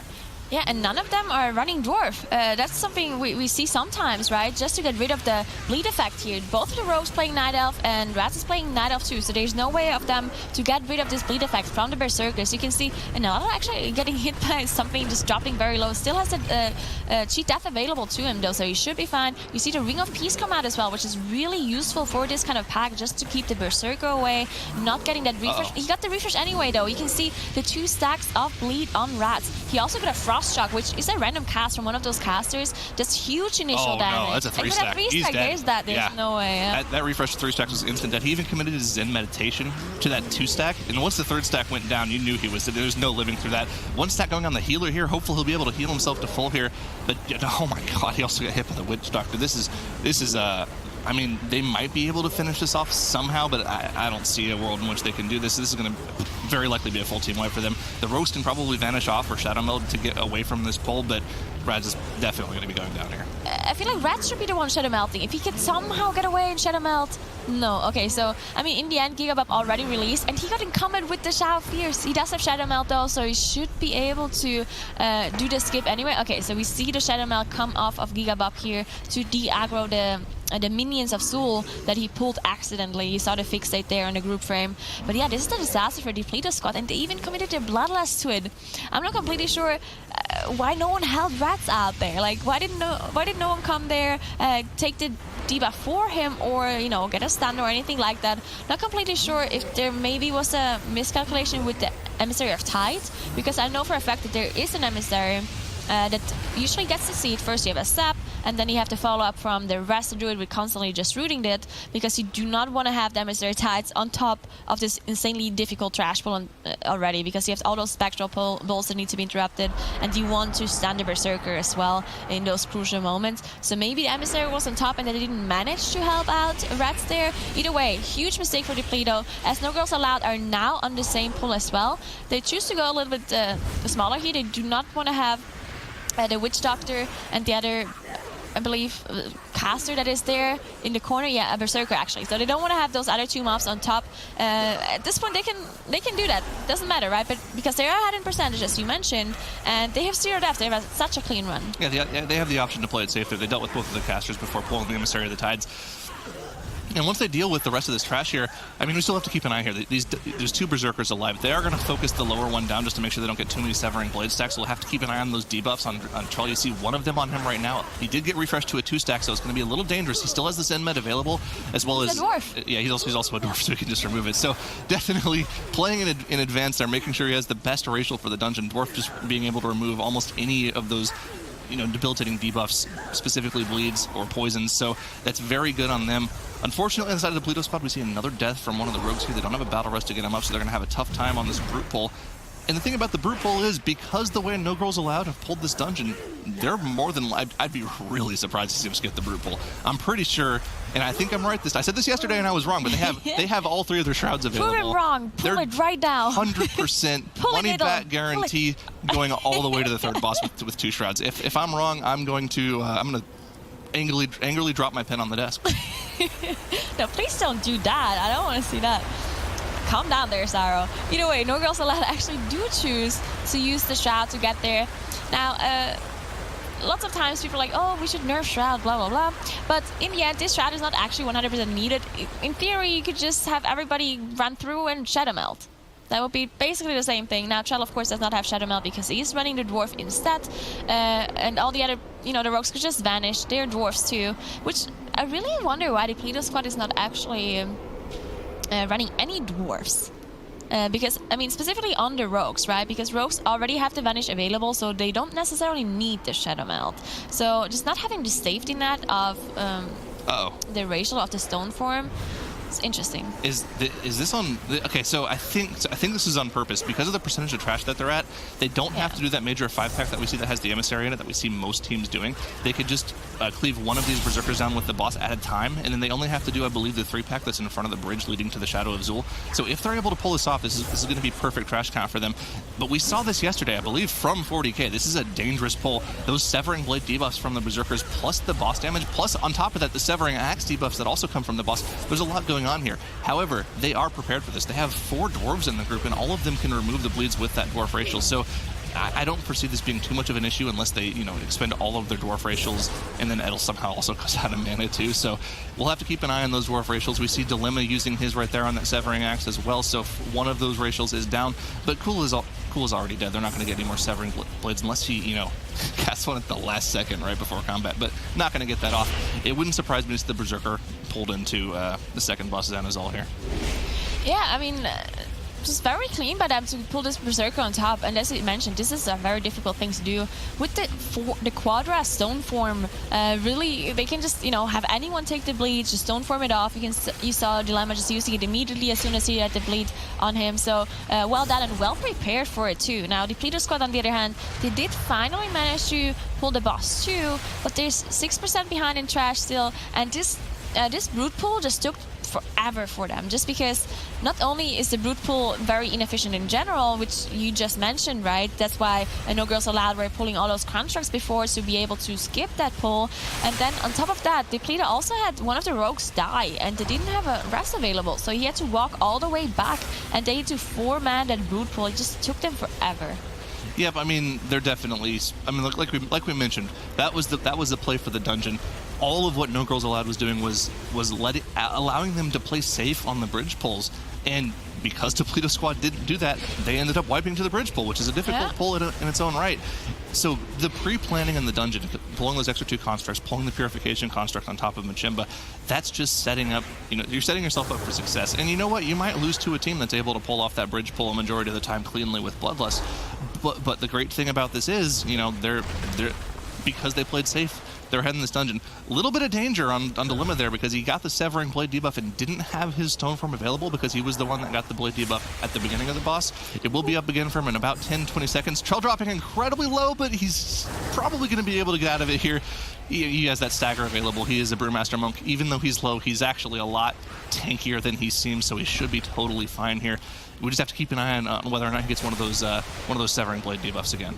He saved his stone form there for the very last second until the Berserker gave him the refresh of the bleed, and then he used it in the very last second. So, a good display of, to be honest, like his capability on his Brewmaster. He just knew he can save his stone form for the last second here and just get rid of 1 extra bleed. Now, he does have another bleed at this point, the last one that the Berserker did before he died. So he's not going to be able to get rid of this one, but no problem as Akali is about to go down. So very clean by them. They have 91% trash, so they do have to do 1 more pull before they go to Shadow of Zul, the last the mini boss here, which is very dangerous as well, because that one only gives 4% approximately, so they definitely need to do something else. I mean, it's important to mention, Trell is a main Brewmaster on Live WoW. Like, when he's not playing in the MDI, Brewmaster is his main character, so he's very practiced on the character. You could see, even when he dropped to 10% there, he knew that he was safe because of, his familiarity with his class. He was able to hold on to that dampen harm, so even later on when he got that second debuff at the end of the fight, like you mentioned,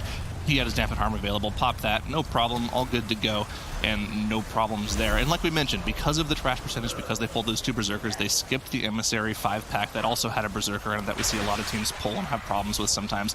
All they have to do is finish off this very easy 3-pack. Of course, there is a Spectral Beastmaster in here. They got to keep an eye on those Poison Barrage casts. If that gets off on the entire group, there could be a lot of damage going out. You see Edelweiss actually shadow melding the Poison Barrage cast. Awesome heads-up play there. So because there's no way of dodging that, and if it did end up going on top of her, she would, debuff the entire group.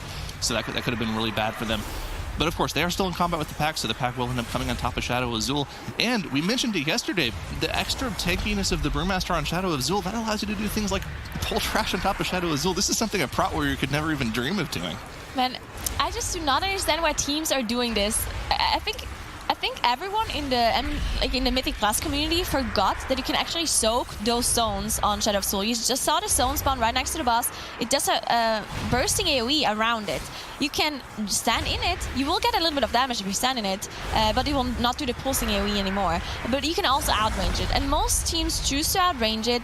But if it spawns directly next to Shadow of Azul, just go in and soak it, because no one can DPS if you run away, because this boss is not moving. He just constantly casts this Shadow Barrage. And I've seen this before from another team where there's zone spawning, everyone's just running away, when it's like, why don't you go in it? You have 3 rogues, you have 3 cloaks available, just soak it. You're gonna be fine. But people just somehow forgot that this is even a mechanic that is possible to soak. Either way, they are about to finish off Shadow of Azul now, and I mean, there's still so much HP left, and Trell is having some trouble, but again, Brewmasters is having an easier time against Shadow of Azul than Prot Warriors in general, and you see just how much HPS Edelweiss is doing to basically single target heal Trell here. I mean, she's just spamming those regrows and spamming all those hots on top, getting 50k basically single target HPS. So just insane amount of damage coming out of this mini boss. Now, they are still in combat with the Spectral Beastmaster, and it's important to mention they're at 95%, not the 96% that we normally see people out with Shadow of Azul. Shadow of Azul does give 4% mob count in the dungeon, so they are technically at 99% trash count in this dungeon right now. They'll have to deal with that Beastmaster as it comes in,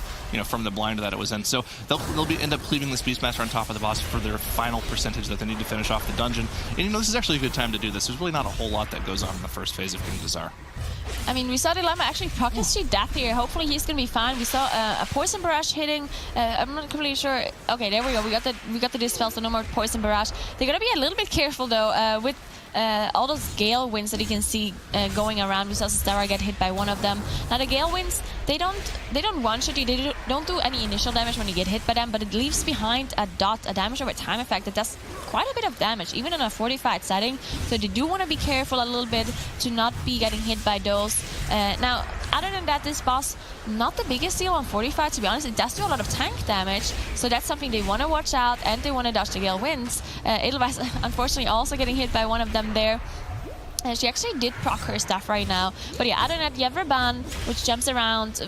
All you have to do is dodge his frontal. And then you have Zala that has to be killed because all of the damage is actually getting redirected to Zala. And that's why they saved their Bloodlust for this one. That was a purposeful staff proc. She went below 10% mana. I mean, it's a little bit weird. She could have saved it for like 10 more seconds to proc onto Zala, and she would have gotten 3 targets worth of staff damage instead of 2. So, yeah, a little bit of a nitpicky here. Like, come on, you could have played a little bit more efficient. Come on, Edelweiss. You could have done better. But I mean, it's not that big of a deal in the grand scheme of things. They know they're ahead in the dungeon right now. They can keep an eye on the stream as well. They can see that the Depleto squad has had that unfortunate wipe earlier on trash. So Giselle is already down. They don't have to deal with that deathly roar that fears the entire group anymore. And once Rebon goes down, this is just kind of a single target finish. That's a very efficient Bloodlust usage from them. They got all their cleave in during the entire 40-second window.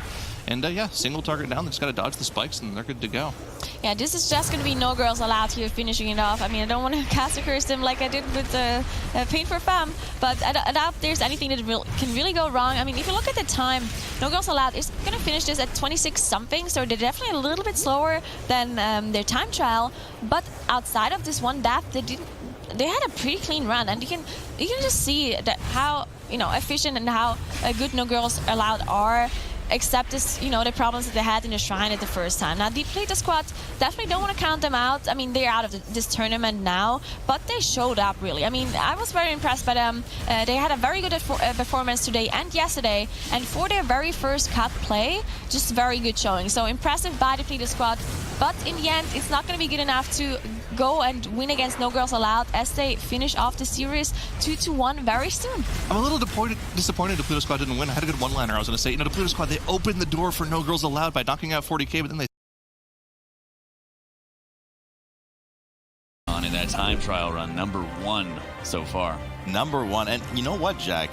One of these two teams is going to win this match. Woo! Method and EU right off the bat, straight up to the western terrace here towards Priestess Alunza. I mean, typical start to the dungeon. We see this all the time. No Bloodlust commitment because I'm assuming they're going to use their Bloodlust coming up for Priestess Alunza with a massive pull in front of the boss.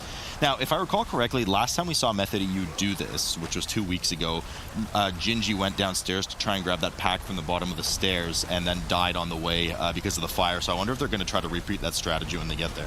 Yeah, I assume they're going to do it again because something like that, I mean, he just used his cloak too early, right? That was just a player mistake. Now, Sally actually having some trouble here as one of the casts went through that spawns those circles on the ground, those swirlies, the fire swirlies. And Sally has to stand on this ledge to be able to prevent the Juggernauts from charging. So it doesn't actually have a lot of room to dodge out of that. So a lot of damage on her group. As you can see, Sally doing 70k HPS. But that was really just because some interrupts didn't go through of the team. Yeah, no, a bit of sloppy play there. Mastered coming in on the side of Method and A from JB as they run right up the stairs past the Construct right now and head over into Priestess Alunza's room. So typical play from both teams right now. Method and A slightly ahead, honestly, just because of that small slip-up. So it put a bit of stress on Method EU, but no casualties on either side. Here comes the big pull right now for Method and A, and Method EU following suit. Both Bloodlust popped on either side right now. They are DPSing everything on Priestess Alunza's stairs, making sure to keep that Enchanted Emissary out of the pack and trying not to let the Juggernaut get too many charges in.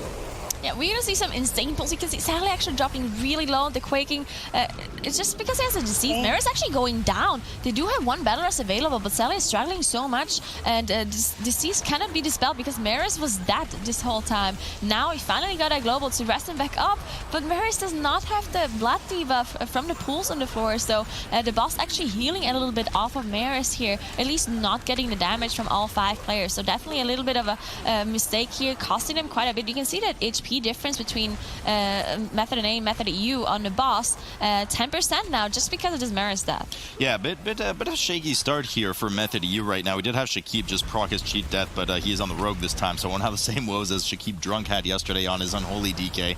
Managed just to stay alive right now. Yoda ticking down as well as we get another, or the second transfusion, probably the penultimate transfusion cast from Priestess Alunza. The Honor Guards and of course the Augurs have been pulled from downstairs that we were mentioning earlier on Method and A side and on Method EU side. Weird, they have the exact same strategy. How peculiar at the same time in the fight. So everything was pulled from downstairs, this time not with the major pack though, so it seems that they've kind of split it into 2 to play it a bit safer. Really no major loss doing this as long as they're able to control it. The Emissary of Tides certainly having no significant impact on the boss anyways. Final transfusion coming in here for Method and A as they head down the stairs and prepare to move across the bridge, likely jumping down into Razan's pit. Method EU just a bit slow here, does finish off the boss now, a few seconds behind Method and A though.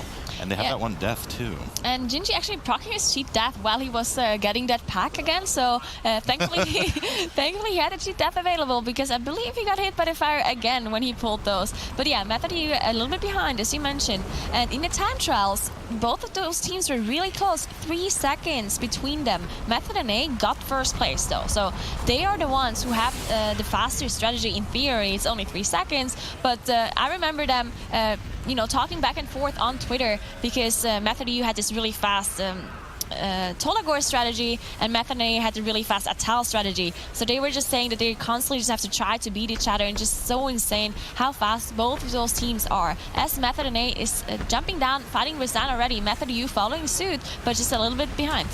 Just a little bit behind here. We already saw the bleed on Razan here hits like a Tonka truck. Razan in Tyrannical, especially on an 18, and well, obviously even higher, actually does a pretty substantial amount of damage. You can see both tanks respecting that nerf, rotating his personal CDs every time that bleed debuff comes up. That not only chunks you hard, but puts an armor debuff on you as well. So he's already rotated through his shield wall and his last stand. I believe JB still has Bark Skin available, so wouldn't be shocked to see that played next. Not sure why they didn't start with the Bark Skin so that it's back up by now, but nonetheless, that doesn't matter. Razan 60% now, and Razan 80% for Method EU. Both teams sitting at similar trash, 48% for Method NA, 46 for Method EU, but of course Method EU have the Emissary on top of the boss there, so pretty equivalent percent. Nerf dropping so low there, and no Bark Skin being used by JB, so that was a pretty dangerous right there. Hey, that's the quaking, really. I mean, on top of having the bleed from the boss, which does do a lot of damage, the Razan bleed, and then just having unfortunate quaking timings can definitely cause some trouble on bosses. We can see a random death occur if you have some boss ability overlap with quaking, so you definitely want to watch out for that in the future. Nerf just barely surviving there. Method EU now also getting this Emissary of Tides on top of the boss, so they're really just mirroring the strategy. They're just running the exact same strat. Method NA just doing it slightly faster, and Nerf dropping so low again. I don't know why they're not using their Barks yet. It's the only super dangerous thing in this fight for a tank. Iron Bark is used. Oh, it's his Iron Bark. I'm going insane, man. It's iron, but it wasn't on CD there either. It's right next to it, right? It's that white hand icon. No, it's below. It's next to the mass root at the bottom. Left to master. Oh. It's hard to see when it's grayed out. Yeah, really I have to lean in really hard to see that. Okay. Okay, I was going inside. I was like, why is he not using his Barks? And then I remembered it was Iron Bark.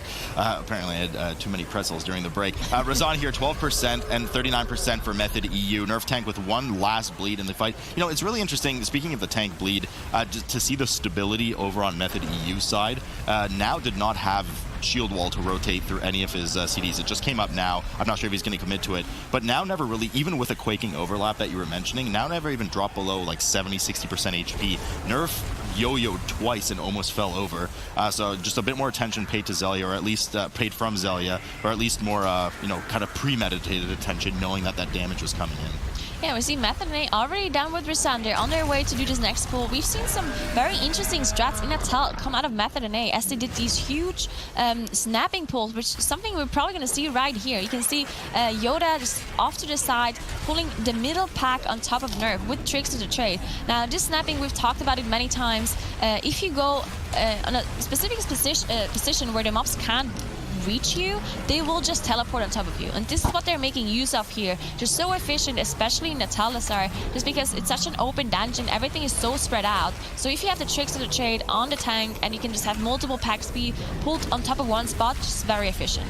The only problem with this pull here is the Dynamancer that they pull on top of it is a ranged mob that is not interruptible. Outside of her Dynamancer buff, but outside of that, she just shoots a bow or a gun, so you can't really grip her or do anything to her once she's there. So when you jump off, you actually run a pretty high risk on her specifically of having her evade bug. We actually saw that on one of the teams yesterday. Fortunately, it did work out for them, but she just sat there for 5 seconds. It was a pretty close call. Method NA probably knows this, so it looks like they're opting to just finish her off there, not risk jumping back onto the main platform before they finish that mob off. And she goes down right now. Kisho has been killed. They're probably just going to finish everything here. There's no reason not to. It localizes all of the explosives. Quaking is a bit dangerous, but the rogues sit on the edge anyways. And then there's no Sanguine to play either. So looks like they're just going to clean everything up nice and easy. Method EU, the same thing here. They're falling behind trash percentage a bit. They're doing the exact same pull here, but Method NA has pulled even further ahead now. Yeah, and Method NA, first they were snapping the middle pull on top, and then once they had it a little bit lower, they were actually snapping even more on top. We saw Shakib just run off in the middle of the pull and just getting some more Sky Screamers on top. So very well done. They got a lot of percentage from this very specific middle pull. They are 81% already. Method EU still trying to finish off this middle pack, as Method NA already onto the next area here. They also pulled the 2 Stalkers. Okay, yes, so this is a very, very common pull we see a lot with the Stalkers and the Witch Doctors. Lots of things that we need to interrupt here. Yeah, lots of things that we need to interrupt, but this is not going to be the remaining 19% that they need for the dungeon. No. In fact, I don't even know if it's enough to put them to that 97, 98% required for only 1 remaining Sky Screamer. So we'll see exactly what it puts them to. There's 6 mobs in here. They each give just slightly over 2%. I believe they're all equivalent. So Method NA should be in the mid-ish 90s to high 90s. So yeah, it'll be about 93. Okay, so actually even lower 90s. So they'll have a bit to deal with after the boss here. 7% worth of trash. Method EU dealing the exact same pull. I believe they'll actually be at 95% once they're done with this. Volcall has been engaged here for Method NA. Neither team has Bloodlust available because they popped it at the same time on Alunza and likely will be using it again on Yasma, the final boss of the dungeon when they get there. First phase, we of course know the reanimation totems have to all be killed at the same time. Now, Volcall, like Alunza, Niguruio's mentioned, were two bosses that were honestly a bit of a snooze fest, but they were buffed in 8.2 to be a lot more dangerous. Yeah, so they do more damage now, especially Volcall. He also does a little bit less damage to himself, so it takes a little bit longer. And we also have, we saw Zala actually proccing this stuff, so that's probably something he didn't want to do. I'm not completely sure if he just dropped too low or something definitely happened here. Not sure what. JB still has the stuff available to him. And I mean, look at Method NA. They have such a clean run so far. They're so incredibly fast. I mean, both of those teams are playing the same strategy, and the strategy is definitely already insane in itself. But to be able to execute it this properly and just having zero deaths, just very good job by Method NA. They even have, they have all the battle rests available. They have all the safety nets still to them. They will have the Bloodlust as well for Yasma. So they have some safety nets in case something goes wrong. But Method NA is really close behind, so they don't really want to make any mistakes. Yeah, certainly both teams are out to play today here. That one death, though, it might, I mean, they're already slightly behind, but the extra death of 5 seconds with how well and clean Method NA is playing right now might just be the final nail in the coffin for Method EU on this map. Volcall now down to 60% for Method NA and 85% for Method EU as both teams just move around the edge, getting all their damage in as much as they can. The healers trying to output as much damage. We know they're both very offensive players, at least as much as they can, so they've used any externals. This time they did use the Iron Bark, as we heard. Listen, all right, I'm allowed one brain fart once in a while. Give me a break. Twitch chat disagrees. Twitch chat always disagrees, though. Method EU, 63% versus 34 on Method NA. And I mean, there's, as long as they stay away from the gate when the boss dies here, as we all know, because those gates fall down right away. You don't want to proximity aggro the rest of the mobs. They do have 2 rogues, and you can mass stealth out. This boss, yeah, it hits harder, but nothing else really mechanically is developed for it. You just still kind of move around in a circular or triangular pattern around the room until it's dead. Yeah, so we actually saw one team use the Bloodlust here to the surprise of Saronic. He was not happy about that one because, we mentioned before that this boss just slowly kills itself, so Bloodlust not the best usage here. Maybe it was a safety kind of thing because of the buff and the boss doing more damage, but it should not be a problem for those healers to heal. You can see JB and Zalia both still doing approximately 15k DPS to the boss while still keeping the whole group alive, so it should be fine. As Method NA finished off the boss, no problems there. They're gonna skip this trash again. So again, they have 7% trash left that they have to do. A little bit less than Method EU. A little bit more than Method EU, sorry. So not sure what exactly they will pull. Probably pull something on top of the last boss because their trap times is 14:45. So they only have 2 minutes 45 left, which the last boss is probably gonna make up. Yeah, but that's the thing. Pull what, right? The Emissary of the Tides is here, and I believe that's about 2-ish%. They still need 2 more mobs about in there. Yeah, Sky Screamer, but they need 2 Sky Screamers, right? And they pull the Emissary of the Tides. Why would they pull a Sky Screamer and Emissary of the Tides? Method EU has 95%, so they likely need 2 mobs from somewhere. Zalia's run over. He started the RP, and he's immediately gotten back in stag form. As we can see now running off, he does pull one of the Sky Screamers, 2 of the Sky Screamers. So there's the remaining 2 mobs that Method EU needs.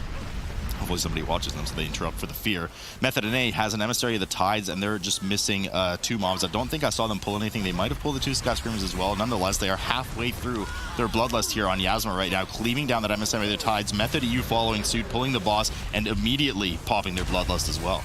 Yeah, I assume there has to be a Sky Screamer somewhere. Maybe that's why JB is running Mass Root. I'm not completely sure. In theory, they could be seeing 2 of them because one of them can be hibernated and the other one can be paralyzed from Lighty. So there's definitely the possibilities to see them, but Method EU, they have 1 Sky Screamer already. They're cleaving it down with the boss, so they already have 1. That does not make up 5% either, though, so they definitely need something else as well on top of this. As if you look at the damage, Method NA obviously pulling the boss quite a bit faster than Method EU, so therefore they are 10% ahead damage-wise. Look at the damage meters. I mean, still pretty even. of course, the Skyscreamer will boost their damage a little bit on Method EU stats because of the cleave. Yeah, I mean, they killed one last Skyscreamer. Method EU here, they're still missing one mob's worth, whether it's, you know, an Augur or a Skyscreamer. They did still have the double Skyscreamer, one on each perch in the middle area. I'm not sure where it is. I'm not sure if they used a longer crowd control on it, like a Paralyze, and then it's going to just join the fight a bit later or something. I guess we'll see in a moment. Hopefully they didn't miscount their percent. I doubt that they would, seeing how fast these two teams have run. Method NA with the 95%, about to be 97 from that Screamer. On the side, yeah, and then we can see the second Screamer in the corner on Method NA. Okay, so they did actually pull both Screamers. I think Method EU has their second one crowd controlled in the corner as well, if I saw it properly. So they did indeed pull both Sky Screamers. I just didn't see who did it on Method NA. I suppose it was off camera. So percentage is accounted for. 8% difference between the two bosses in favor of Method NA, and of course that one death. So once again, barring any unforeseen circumstances, Method NA should be taking this one. Yeah, I mean, look at the time. Look at how crazy these teams are and how fast they are. I mean, this is an Atal'Dazar on Tyrannical on a plus 18, and they're going to be finishing this dungeon in less than 15 minutes approximately. So just insane speed by both of those teams. Not completely sure. It seems like Method EU actually did not pull the last Skyscreamer. We saw an observer view there. There was a Skyscreamer with a cross marker. They probably forgot to pull it or it reset somehow. But, I mean, in the end, even if they had the Skyscreamer there, they still would have lost because Method NA just has a complete perfect run. And they're still slower than they were in time trials. So they had an even faster run in the time trials. I mean, that's weird. Like, you could see Zalia running off desperately now, trying to grab it. I could have sworn I saw it now. Weapon 3. Can't wait either. And this is going to be an interesting one. Everybody's been so curious. Yeah. What did Method EU do to get such a vastly superior time in time trials in this dungeon compared to the other team? And I guess we're about to see here as both teams mass stealth right out the gate and head straight into the Golden Serpent's room. Yeah, I really noticed one thing. Is Sally actually playing Tree of Life? Something very special in this dungeon because we don't see that often at all. So they probably do some insane pull where you need this Tree of Life. I was just talking to Teddles before the game started. I was like, oh, they probably don't even do an insane pull. They probably just play more efficient to make up those 2 minutes difference between the first and the second seed, which is Method EU and Method NA. But with Tree of Life, maybe they do something insane. Interesting combination that both tanks are playing Night Elf as well instead of Dwarf to counter some of the bleeds from the Berserkers on the bridge. So that might tie into some of the skipping required later on. But we've already started in the first room, and Disaster striking early for Method NA as Nerf Tank goes down. Immediately, the Ring of Peace goes down as well, just to support his res. He immediately gets up, but can only taunt one mob. Reset it with a heroic leap and taunt again. Shakib going down for Method NA. It's impossible to get aggro and everything. So much damage coming in on Nerf. He has the dot from the Whirlwind Tornadoes going on too, and he starts to kite across the map. Mass Root comes in defensively from JB to try and help stagger the damage coming in on Nerf Tank right now. It looks like they're kind of starting to stabilize, but they're missing a DPS for the entirety of this Bloodlust Burst, Nagura. Not a good start for them. Yeah, and it's not even the damage as well, but the interrupts, right? That's why they're struggling so much to finish off this pull, just because there's so many Witch Doctors on top that need to be constantly interrupted. You have to definitely chill. That's a huge amount of burst damage to the tank. Frost damage, I believe, any sort of magic damage that the tanks have a lot of trouble to deal with. And then on top of that, you also need to interrupt the Shadow Bolt volley. So as soon as you're missing one rogue, one of those interrupt people, you actually struggle a lot more. But they did manage to finish it off here, but it's kind of costing so much time. Not only do they have 2 deaths, which does mean 10 seconds on top of their timer, but they also need to have the rest here going up. And if you play against a team like Method EU that is playing so well, then this is definitely going to mean something at the end. Yeah, we can see the Emissary of Tides already crowd controlled in the corner. So far, we haven't really seen anything too crazy just yet. Both teams doing the same thing. A big pull. Reanimated Guardian pull actually for Method NA. This we haven't seen. Usually we see the pairs of Guardians either during the Gauntlet or during the first boss. So the aggressive pull with the last pack in the room. I don't hate this. I'm certainly not mad at this at all. But now we see now running up and grabbing the Guardians as well in preparation for the Golden Serpent, which is spawning and RPing or role-playing around the room right now, combined also with the Emissary of Tides. This as well we've seen. So really nothing too new coming out of Method EU just yet. It's got to be something to do with the bridge or Machimba later in the dungeon. Method EU still cleaving down the first pack along with those first 2 constructs as Method EU has gotten started on the first boss, which sits at 88%.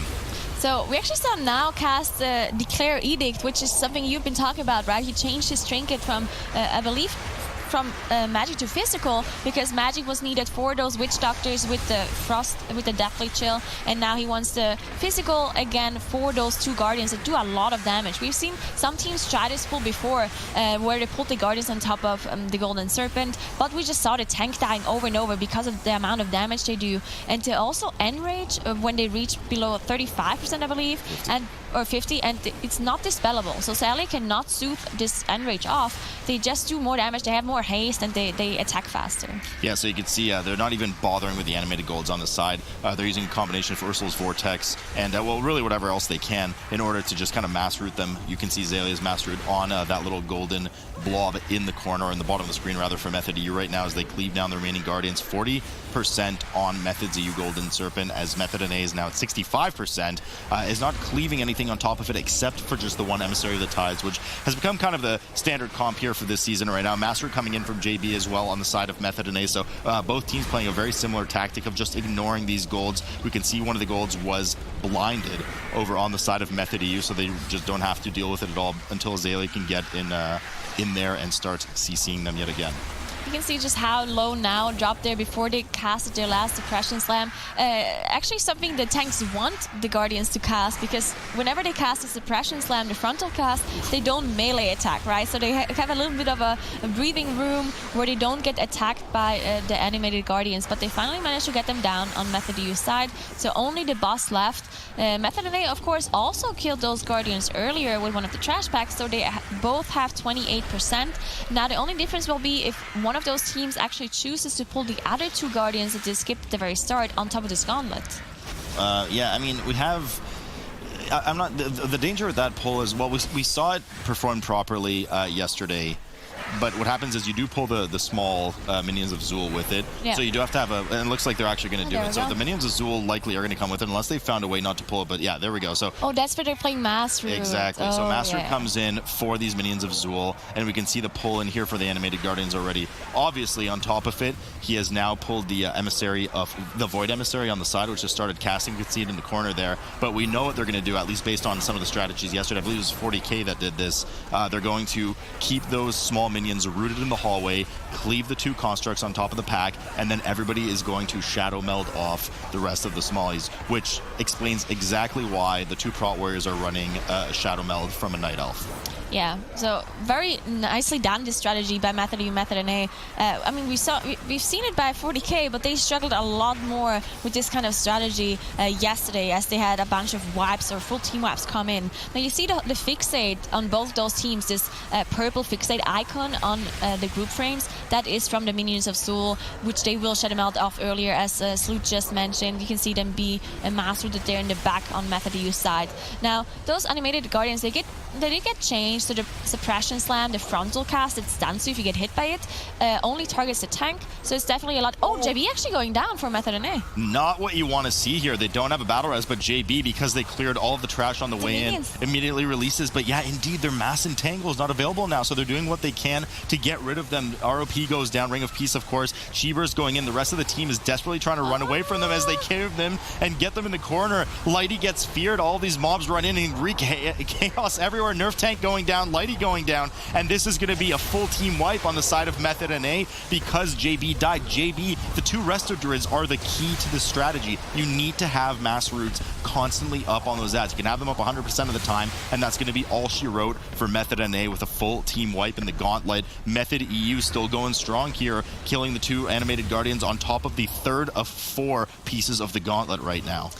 Did their constructs reset too, or did they kill them? I don't know. I think they reset as well. Oh, that's man. A huge mistake by Method NA. I mean, I'm not completely sure if the Rogues did not have their cloak available, but they could have, you know, once JB died, they could have said, you know what, I'm going to cloak, I'm running in, and I'm just going to kill them off, because that's something you can do too, right? You do not need an Arcane Torrent or a Master Spell to kill them. You can just damage through the Absorb Shield, which we've seen in the past as well that those Rogues are doing. So maybe they just didn't have the cloak ready, or they didn't think about it when it happened. But yeah, just all going down there without that Master available. Method U, on the other hand, they still have the minions of Zul. As you can see, the fixed icon still just being mastered there by Zalia, and they're on their way to activate the last trash group of this gauntlet. Yeah, they're just waiting for it to spawn right now. She hits particularly hard. We know that already. Now making sure that he's the closest proximity target to her, as she will get her first shot off on the closest person. You can't grab aggro fast enough before she starts a shoot cast, so the tank always needs to make sure that they are the closest to the queen here. Skeletal Raptor will jump around and do its frontal cleave, no problem for that. It's completely displaceable. There we see it with an Ursul's Vortex being gripped. You can also obviously ROP, or Ring of Peace, bump it by one of the Windwalkers just to make sure you keep it on top of Queen Patla in order to cleave everything down efficiently. Method NA back in action here on top of the gauntlet as the second of 4 pieces of the gauntlet. That's where they wipe. The constructs are back in play as well right now. This is going to be really tough. It's going to be a big, daunting task for them to try and catch up with Method EU. And, you know, Nagura, we still haven't seen what is the big secret for Method EU. But as we head into, I mean, I can think of maybe a couple of guesses. Maybe in Machimba's room, they somehow pull everything with the boss and survive. I mean, I don't know. We're going to have to see here. But so far, Method EU hasn't done anything we haven't seen. Everything they've done has been more efficient versus Season 2. We've seen it from other teams. They're doing it very well right now, but nothing too crazy just yet. Yeah, so we see that duplicate Shadow Melt skip. Now they still did not Shadow Melt off the aggro. Okay, now they did it, so now they're gonna get rid of the aggro of the minions of Soul. Fragments is dwarf, so he does not have Shadow Melt. He did vanish instead. Now we'll see what they do here as they gather up the Emissary of Tides, some of the fluids here, and both of the constructs. So they're pulling the whole room. We'll see how they handle the bursting here. Yeah, the bursting is going to be nasty. It's going to be up to the rogues to finish it off. They're likely going to drop a Ring of Peace at the last second with mirrors, and the 3 people who cannot immune the bursting off are just going to run to the opposite side of the room to try and survive. The 2 Emissaries of Tides are dead already. They're going to have to make sure they do a really good job to kill all the blobs at the same time, so none of them leak to the group. Here they go. They're getting low right now. Now is getting ready, likely to heroic leap out in just a second. Leg sweep is down. The 3 of them get out of the group, and the rogues are responsible for cleaning up the rest of the blobs, which they do well. Cloak of Shadows is popped from both rogues, and they've completely ignored all of the bursting from all those ooey gooey rich and chewies. Double construct pack here on the side, which I likely assume they're going to snowball into Machimba momentarily. Yeah, that was very cleanly done. That's definitely a very dangerous pull, because if you move too late or too early when it comes to, you know, outranging the bursting, you're just gonna die, right? Sally does not have an immunity, Maris does not have an immunity, so if they somehow get all of those bursting stacks on them, they're just gonna be dead, and it's gonna be a huge wipe for them, because Sally and Maris, they're the ones who can rest. So if they both go down, they have to release, and it's gonna just cost them a lot of time. So well done by them, very well executed, as they now engage Machimba as well on top of those 2 constructs that they have left. On top of the constructs, so they should get up to about 73-74% trash, something like that, after these 2 constructs are dead, which, once again, you know, not to keep spoiling, but we've seen this percentage already from 40k earlier. We saw the strategy. There's the 73% indeed. Typically, if you only pull one of the constructs, I think you end up with 66%. That's usually the percentage that we see on a Machimba. Bloodlust indeed coming up just to try and chew through this fortified boss's health. That's an interesting one. However,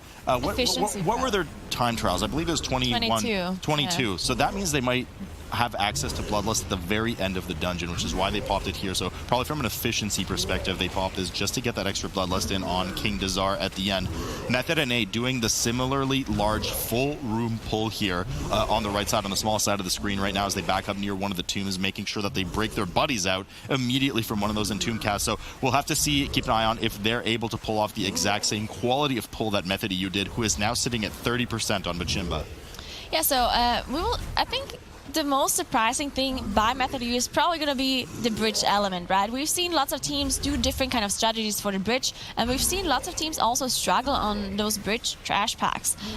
Lots of teams wipe on it, lots of teams have big mistakes, so there must be something very special, very efficient that Method EU does to get past that area. We will see what happens as they're about to finish off the Machimba here, but Method NA, again, up until this point, they did the exact same thing. Of course, they are slower because of the 8 deaths and this huge wipe that they had in the gauntlet, but outside of that, they're doing the exact same strategy. That's weird. Weird, right? Yeah, it's weird, and Natal, they have the exact same strategy as well. Running up the stairs, Method EU now rounds the corner, so once again, so they don't even deal with the first pack here, so immediate mass stealth coming in from, who used that one? That was Gingy, so we still have Fragrance's mass stealth available, but it looks like they're actually getting ready for a big pull in the middle Okay, so we have the Beastmaster in here. They're skipping that front pack consisting of 2 Hex Priests and the Berserker, and they're just actually kind of eating the pack in the middle of the room right now. We do have we see the Berserker, the Brute, excuse me, in the background there. Somebody distracted it so it doesn't patrol into them. So they're looking to try and finish off this pack completely before the Brute even gets there. Yeah, so the Brute is the one thing we've been talking about just because it's so inefficient, has so much HP, it has this huge area of denial, making all the trash around it way more difficult to deal with because all of a sudden you have to run away, then you can't interrupt the other casters anymore, and so on. So that's why this Brute was the biggest concern that we had when it came to this pack, but they just avoided. Mirror's actually going down because of the bleed. He's not a dwarf, so he doesn't have the racial available, right? That was a bit of a misplay. I mean, now ended up intercepting to Zalia, who's across well out of melee range of the Berserker, because now did not want to get another bleed reapplication from the Berserker. In that case, Jimmy or Fragnance should have been the closest person in order to pop off his stone skin, but he didn't. Mirrors was the one that ended up eating the bleed from the Berserker instead, and I mean, poor Windwalker. Poor Mirrors. Poor Mirrors. Poor Green Row. So he goes down. He goes down actually twice on that pull, if I'm not mistaken. They do get him up, and fortunately they're able to rectify and save everything before the Brute enters the room. Here comes the second mass stealth coming in for Fragnance, but they missed the skip. So, Shadow Melt? Well, now dies on the way in. There's just way too many mobs. Zalia is going to be able to get out of this, as is Gingy. Mirrors does not have his Shadow Meld, but he does not get in combat. So it was just now that accidentally clipped one of the mobs on the side, and good heads-up play for him to just go off to the side and die immediately before proxying any extra aggro on the rest of his group. Yeah, so definitely some smaller mistakes now here by Method EU. This is why we keep talking about this bridge pack and how difficult it is. Even with Method EU, just having such a clean run until then, just making some mistakes here. Now, we see the boss being pulled and a Berserker being dragged on top of it, which is something we've seen from No Girls Allowed right before this game. So we don't see that many dwarves here though, so we only have Fragments who can get rid of the bleed, so this is going to be a little bit more difficult for Method U here just because of the limited amount of stone skins that they have available to them. Yeah, so I was thinking earlier maybe that's why Fragments didn't use the stone skin, so he has it here, but there's no way it wouldn't have been up. It's a 2-minute cooldown. Yeah. That happened a fair bit ago, but maybe that's why they played it safe. They didn't know how fast they'd get to this boss exactly, so Fragments saved his stone skin. Unfortunately cost Mirrors his life twice over in that previous pack. 3 deaths on the board now for Method EU versus Method NA's 8. Method NA going for a bit of a different strategy. They actually went around the room that Method EU DPS'd in right on top of the bridge pack and did a double pull after the Brute had already patrolled away. So we saw this strat. I believe this is more of a 40k pathing here from Method NA that we're seeing right now versus Method EU. We actually see a Hex go off here on this priest because Nerf was jumping into it, breaking the CC, and then a Hex cast went off. But it's a curse, so it can be dispelled by JB. They are able to recover. But yeah, actually seeing some difference now in the strategies. Up until this point, everything was the complete same. And then this bridge area, this is the area where teams are just struggling in and they don't really know exactly how to play it properly. But Method EU, they showed that they only did one pull yet. So for now, so they definitely have to do more because the Shadow of Soul, which you have to kill before you can get to the last boss, only gives 4%, and they're only an 84, so they definitely need to do some more trash right after this boss, but it makes sense to do the boss first, just to get the checkpoint in case something does go wrong, because you actually respawn here once this boss is dead. Yeah, so Method EU 84%. As you mentioned, they still have 12% trash left before they have any consideration of just going to Shadow of Zool, which will give the last 4% of the dungeon. Method NA 82% trash with a pretty substantial pull here as Nerf gets thrown out. No, he heroic leaps out of the group and runs back in and just gets absolutely, he almost got globaled there. So much damage coming in, and he didn't have anything active for that. He only got a spell reflect back up. Now, immediately we get the battle res coming out of JB, but once again, it's going to be hard to secure aggro on everything. You can see Yoda chunking down in health. Tranquility's already been used for JB, who is on the brunt end of one of the Frost Shocks from the Witch Doctor right now. Tries to back up. Undulating Tides is already proc for him. Not going to have that available again for another 40 seconds or so. It looks like they've mostly stabilized, but a double bleed stack on Nerf again, and he goes down. They don't have a battle res this time. Shakib doing what he can to stay alive, but he procs his cheat death, and it's not going to be long before likely the rest of the team falls unless they can DPS these down in the classic example of kill them before they kill you. But it looks like the team is going to fall here yet again for Method NA. Full team wipe. Looks like JB was able to salvage it somewhat. He ended up backing off, shadow melding, and just sitting in the middle of the bridge now for the mass res. But oof, Nagura. I mean, that's definitely an oof if you play against Method EU, especially if you look at those time trial times, right? Then this is a huge mistake that probably will just cost them the dungeon. I mean, they were already behind. But I mean, good heads up played by JB to get the Shadow Melt off, because if he wouldn't have gotten that one off, it would take even longer for him to get back and get the Masters off. So at least he got the Shadow Melt off, so that's something that they have to go for them. But Method U, they're done with the boss now. We'll see what kind of trash they do to get the rest of the percentage here that they need before Shadow of Zul.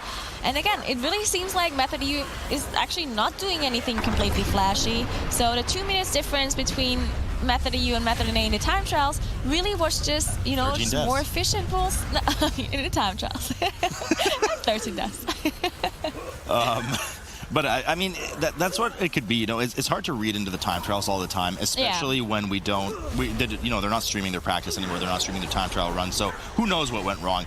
Maybe Method NA did have a strategy that had 2130 or something in the dungeon in their ideal situation, but it just didn't work out, because as soon as you get on the trash on the bridge after Machimba, it is so scary. So many things can go wrong so quickly, as we saw here for Method NA, that it just didn't work out for them in time trials, and unfortunately not working out for them here. And you're absolutely right. Method U really hasn't done anything super sneaky or that we've never seen before. They've just done everything very, very clean. Well, you know, up until the bridge yet again, but up until that point, just absolutely flawless. So Method U finishing off the last of the trash that they need before they move over to the Shadow of Zul in just a moment. Yeah, Shadow of Zul, one of those very, very difficult mini-bosses that we keep talking about. And mini-bosses are buffed by Fortified, not by Tyrannical. So this becomes extra difficult for those teams.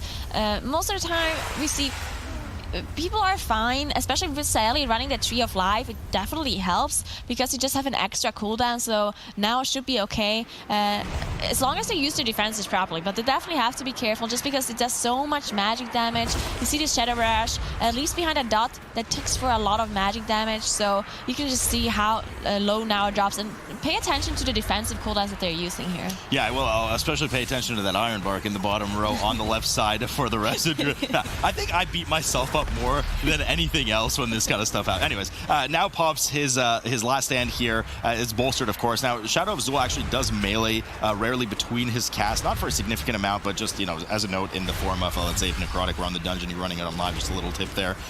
He does finally finish off with his last stand, still holding on to that shield wall, though. And as we say, Tree of Life has already been popped from Zayla, so he's likely pretty safe right now while Tree of Life is up. Once that falls off, wouldn't be shocked to see either the shield wall used, or he does have his Spell Reflect coming up in just a few seconds. A lot of damage coming in on Mirrors, though, unfortunately. I think he got clipped by the pool on the stairs a few times. Now finally commits his shield wall as Shadow of Zul is entering his last 15% or so. Mirrors goes down yet again. These green rogues, they just don't make them like they used to, Nagura, but they do use the battle res on Mirrors immediately. Trank comes out of Zalia right after the res, and now just holding on to survive the last few takes from Shadow of Zul. He doesn't have access to any more personal CDs or externals. Iron Bark still has about 10 seconds left on it, but that's all she wrote. They managed to kill it off almost properly. Pearl of Mirrors died yet again, but they'll be going off in just a moment over to Dazar.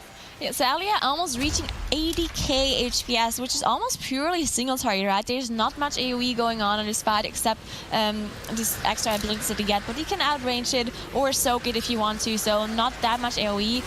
Really just fully single target, just spamming those regrowths to be able to keep now alive, and also committed almost all of their defensive cooldowns. You can see Ironback still available, and you also see the last stand for now, so there's something they have left for this boss in case they need it. And I just want to mention one more time that Shadow of Zul indeed was killed and gave the last 4% to make it 100% for Method U, so they reached to 100%. It's just a display graphic back here. Yeah, King Dazar now 70%, about to enter that 60% third phase where he mounts Salah, while of course Raban is still alive. Most teams just passively cleave Raban down, don't want to lose damage on, frankly, not a very dangerous part of the fight, but the most dangerous part of the fight will be indeed this third phase coming up for them, for which they do have their Bloodlust available. Again, you know, a bit sloppier run. Obviously, Method U will probably have a 23-something finish here, so a bit slower than they had in time trials, but you can see why they used their Bloodlust on Machimba earlier, just to make sure that they had it here on Dazar for this phase. So everything being cleaved down well here for Method U. Method NA still working here on the bridge. They're sitting at 90% trash done, and they're grabbing the last of the trash that they need, but they haven't even killed the third boss just yet. Yeah, they're just having problems over problems. I mean, this is something Method NA keeps talking about, that if they see a really fast time by Method EU, they just have to like increase their strategy or like improve their strategy so much that they just feel a little bit uncomfortable doing those kind of things. Because it's always about, you know, how risky do you want to make a strategy if the success chance is not good enough, right? Because in cup play, you only have one chance. In tournament, in the time trials, you have 5 tries to get the time that you want, but in cup play you don't. So just seeing that maybe Method NA just not being able to pull off those strategies that they have to beat Method EU, and just struggling a little bit here. But in the Atal, it was the other way around, right? Method NA were the ones who had the fastest strategy and who did the min-maxing, while Method EU was struggling a little bit to get the faster strategy done. Yeah, I mean, that's just what it is. It's going to be a really interesting third game, but so far here, history yet again starting to repeat itself as Method NA has taken more struggles in this dungeon than Method EU. Let's see the comps here, though. Double DK. Double DK and double Mistweaver. And double Mistweaver coming out of both teams right now, so a fair bit of comp swap going on between the two teams. Now, Method EU, I know what you're going to say, Method EU with a bit of an advantage here in terms of the double res capability. If one of those DKs go down, they do have a backup. Not so much on the side of Method NA. If Lighty dies, that's it. They don't have a battle res for that pull right now. Big aggressive pull coming in here for Method EU. I believe similar to what we saw Abra do earlier, but they failed on the Harrowing Despair cast. Something that Method EU does not want to do here. Method NA with a more traditional, if you will, pull upstairs with the Matron on top of the caster.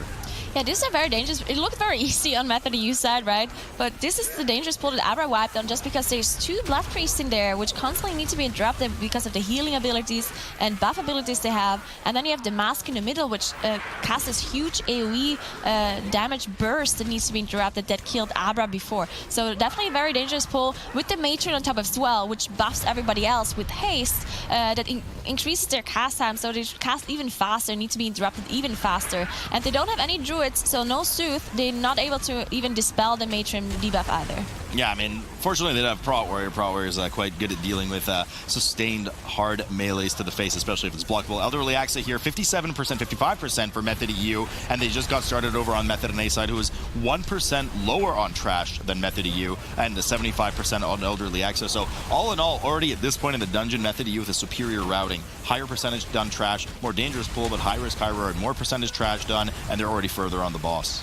I'm actually already looking forward to the Kragma room, because both those teams are holding their bloodlust. So I'm almost certain that they're going to do an insane pull in Kragma room, something very similar that we've seen from, I believe it was Abra that had a really insane pull earlier. They did have a wipe before that though, so they didn't win the dungeon.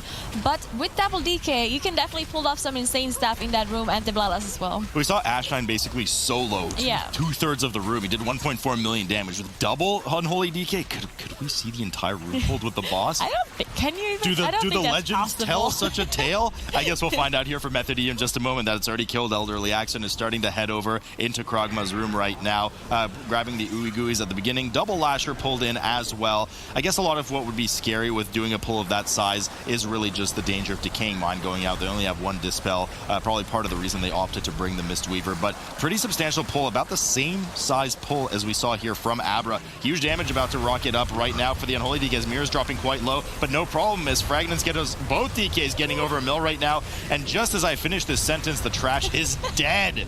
Oh my god. Where did it go? I just blinked and it was gone. That was just insane. Look at the damage of both those DKs. Sally actually beating Gingy. They still have 15 seconds of Bloodlust running. Gingy went AFK. He just got himself a coffee while the DKs were finishing off the trash. Just instant display. As you can see, Method NA having a lot of trouble. Shakib going down, Lighty going down. It might just be a full team wipe with 2 DPS missing. They can't rest anyone. They don't have the rest. No, they don't. And in this situation, it was a mistake for them not to be playing 2 yellow DKs instead of just 1. So that's really what bailed Method EU out of this situation with that massive pull. Full wipe coming in here for Method NA. And what I wanted to say at the beginning, before we were both in shock and awe of the comp swaps, was really just that traditionally, historically, between these two teams on Underrot, not even facing each other, but just Underrot in general, including even last season, Method NA has had a lot more issues in Kragma's room than Method EU. And history once again repeating itself here as Method NA has a full team wipe in Kragma's room there. Method EU sitting at a pretty 45%, about to be 50 or 48, excuse me, as they get ready to pull Kragma. Yeah, and one more thing to note is that Gingy is, I mean, we don't see the racial, but I assume he's playing human because he does not have the stone form, he does not have the Night Elf Shadow Meld. So him being human is something we've seen from Paint For Fem, which they used to do those kind of pulls to get the Lasher debuff off of them. Now, something that Method does not do, they have both their rogues play stone form, so both of them are rogues, and the rest of the team is Night Elf. So they don't have this ability. Now, of course, your healer can dispel it, but if you get multiple of them off, the dispel does have an 8-second cooldown, so just having this extra human racial just helps out for these kind of pulls. Yeah, and what is it? Detox, I think, on a monk is the dispel name. So just like any other healer or any dispel in the game, it's an 8-second cooldown indeed. So just trying to play on the side of safety for Method EU with their specific racial selections. Xaylia going just a bit low there. A lot of damage coming in from that Swarmer. They do manage to kill it off before any disaster strikes as Method 62% on trash pulls Kragmaw and gets started on the second boss here. 96% on that boss. They just started. Yoda going down, unfortunately, on the side of Method, and they putting them down up to 8 deaths. Excuse me, Chakib goes down as well. He's the one who puts them up to 8 deaths right now as they try to finish off the rest of this pack. They're still holding on to their Bloodlust as they're just trusting that the rest can get it killed. So not their Bloodlust, excuse me, their Battle Res. They're holding on to their Battle Res. They're just trusting that Lighty can carry the rest of the damage, and then they just have a general mass res after this. But once again, a lot of time loss. I mean, finishing the rest of that pack with 2 of your DPS done, not to mention the res that needs to come right after this. Yeah, just so much trouble in this Kragmaw room. We keep talking about it, but Method is just a team that struggles so much in this area. And as you said, just not having those 2 DKs, being able to finish those packs and this huge pull so much faster definitely cost them here. And maybe also, you know, some divas going through, not having the human racials, just in general a bunch of problems. Nerf tank dropping really low again as they jump into this Lasher pool. And you can see the Emissary of Tide right here. Now, why we keep talking about this dispelling and the human racial is because the Emissary of Tides, it's no way to interrupt those Lasher casts, so they will just go through. You can out-heal them as a healer, but it takes way longer than dispelling it, right? So you do not want to have your DPS down forever. Kragmaw here to 25% for Method EU. Curious to see if they're going to be, I mean, knowing them, they're likely going to be pretty aggressive with the Defiler pull on top of Sancha on the third boss. We'll see exactly what they do when they get there, but Method NA, I mean, they're just so behind right now. They have 25% trash. That even started on Kragmaw, which is falling shortly here for Method EU. They have 8 deaths on the board. They still have their battle res, so I suppose that's one small silver lining to this otherwise pretty disastrous situation. Yeah, and Method EU, they're about to down Kragmaw here. It is a 45 setting, so Kragmaw, the last 8% should not take a long time at all. And then, yeah, so in between Kragmaw and Sancha, we've seen some dangerous pulls happen before, specifically out of Abra and Paint For Fem. And there's lots of different things you can do, because there's a lot of trash available. There's a bunch of Danger Noodles, there's a bunch of Guardians. So you can pick and choose whatever you want to do here. A very open dungeon when it comes to trash percentage. So we'll see what those teams do. But it's a teaming environment, so you do have to kill a little bit more trash than you usually have. So instead of using the Math Stealth from Fragments, they opted to actually pull that Noodle along with the Enchanted Emissary and just deal the Enchanted Emissary on the side to get the percentage trash count from her. And then later on, they will just, you know, probably drop combat with the Noodle. I mean, the thing is, that's why they're playing Alliance, because, you know, we talk about Arcane Torrent for these Guardians instead. As long as you outrange the Death Bolt from the Hazard Spaghetti, then it doesn't really matter. It's okay if you pull one. It'll just keep you in combat, much like a Void Emissary would if you pull it and then just run away from it. So Method EU here sitting at 72% trash as they flip sides of this alley, if you will, leading down, or tunnel leading down to the boss right now. And it looks like Method NA nothing but more trouble here as they have another full team wipe, putting them up to 14 deaths. And they also burned the remaining battle as trying to save that. Yeah, insane amount of trouble on Method NA's side as Method EU did engage Spore Killer Sancha. Now, this seems like a very similar strategy than what we've seen from Paint For Fem. Both of the Emissary of Tides have been dragged towards Sancha, so now they're just going to cleave them down. Not a problem at all. This boss does do a lot of tank damage, actually, with the Shockwave. So on top of the Emissaries, a little bit of trouble for now, as you can see him drop a little bit low, but it is fortified after all, so no increased damage from the boss here. And then once those Emissary of Tides are down, they're probably going to pull those Defilers on top that you can see there, and then they probably will kill the Death Speaker afterwards, just because Defilers and Death Speakers at the same time, there's just too many abilities to interrupt. Yeah, too many. I mean, you need 4 interrupts for 2 Defilers, and according to my math, that's 2 interrupts per Defiler. And if you throw in the Death Speaker on top of that, the Death Speaker also casts Raise Dead, so that's a 5th interrupt that you just don't have here, because I think the only heal that doesn't interrupt is that Resto Shaman, right? Yeah. I mean, I don't even know what that looks like in an MDI setting. I don't think we've ever seen one, so that's just not an option for the team. So they're dedicating 2 interrupts, their 4 interrupts, excuse me, to the 2 Defilers, Method and A. Yoda going down. Every time I look over at Method and A, there's some combination of Kragmaw Room plus somebody dying. It's just not working out for them. Just a lot of sloppy play. That's not even a hugely dangerous pull right now coming out of them, but Yoda unfortunately does go down yet again. So 15 deaths on the board for them. They do have a battle res coming up soon as Sporecaller Zancha hits 50% here for Method EU. And, you know, I just spent about 20 minutes monologuing interrupts on the Defilers, and they let one leak. And Yeah, even 2. 2. So Withering Curse decreases your damage done by 2% per stack in its stack. So is that the end of the world that they got a 10-second debuff of 2% damage done? No, but you hate to see it kind of thing. They actually had 2 Shadow Bolt volleys go off as well on top of that. So I'm not it might have been intended too, because they're like, you know what, the Shadow Bolt volley is not going to kill us, and we don't have an interrupt right now. Let's rather interrupt the other ability, and Sally is just going to heal it away. Maybe that is something that they actually calculated. Now we actually saw a really good revival here as well. So they didn't soak the mushrooms on purpose. It wasn't a mistake or anything like that. They planned the revival, which does not only do a huge burst of healing, but it also dispels all the diseases of the players. Yeah, we can see the pre-AMS there in the background from Mears as he runs through a few of the mushrooms just to help soak some of the area and make it safe for the next festering harvest cast, which is right now. Sporecaller Zancha is at 5% HP. Just a bit of damage on the group here, but no problem as most of the mushrooms were eaten. Couple of extra stacks in on Frag and Mears as they got hit by the circles from the spores. And that's about it. Sporecaller Zancha, the fun guy, drops over, and they get ready to head over to the final Guardian pack with the Danger Noodle and likely the Defiler. Either the Defiler or the Corruptor. We've seen both strategies happen from the 2 teams, but pretty sizable trash pull coming in here in a moment. Yeah, so they don't have their Bloodlust available yet, meaning they probably, they have to use it at the last boss, I assume, because they're just so incredibly fast. They're 11 minutes into the dungeon, they're already on their way to the last boss, 81% trash, and yeah, they do this exact pull, but without the Danger Noodle. So another thing... Actually, they're engaging it right now, so they pull it after all. They probably just wanted to deal with the Emissary of Tides first. They nuked down first. Yeah, so they were just like spamming the Emissary of Tides first, which doesn't really matter for the Guardians too much, because the casts are not that important to interrupt. And now they engage the Defiler plus the Danger Noodle, because those casts actually are important and they need to be interrupted. They do need to be interrupted, and they should have enough interrupts. Once again, 4 interrupts required amongst the Head and the Defiler here, and they have no problem doing that this time as they're at 90% and about to finish the Defiler, which will take them to 93 indeed. So the only things they have left in the dungeon right now are actually the 2 Corruptors at the door here, plus the Emissary of Tides on top of it. That should be the remaining 7% that they need before they hit the 100, and as a result, the webbing, or the web door, if you will, opens up and reveals the pathway to the final boss. Method NA just starting on Kragmaw not long ago, so they're at 82% on Kragmaw, 15 deaths on the board, and they've tried to be a bit more aggressive here by combining some of the trash with the boss. Yeah, it looks like, when Method EU reaches the last boss, Method NA is probably going to still be on Kragmaw, so it seems like they're insanely far ahead on Method EU, which they are.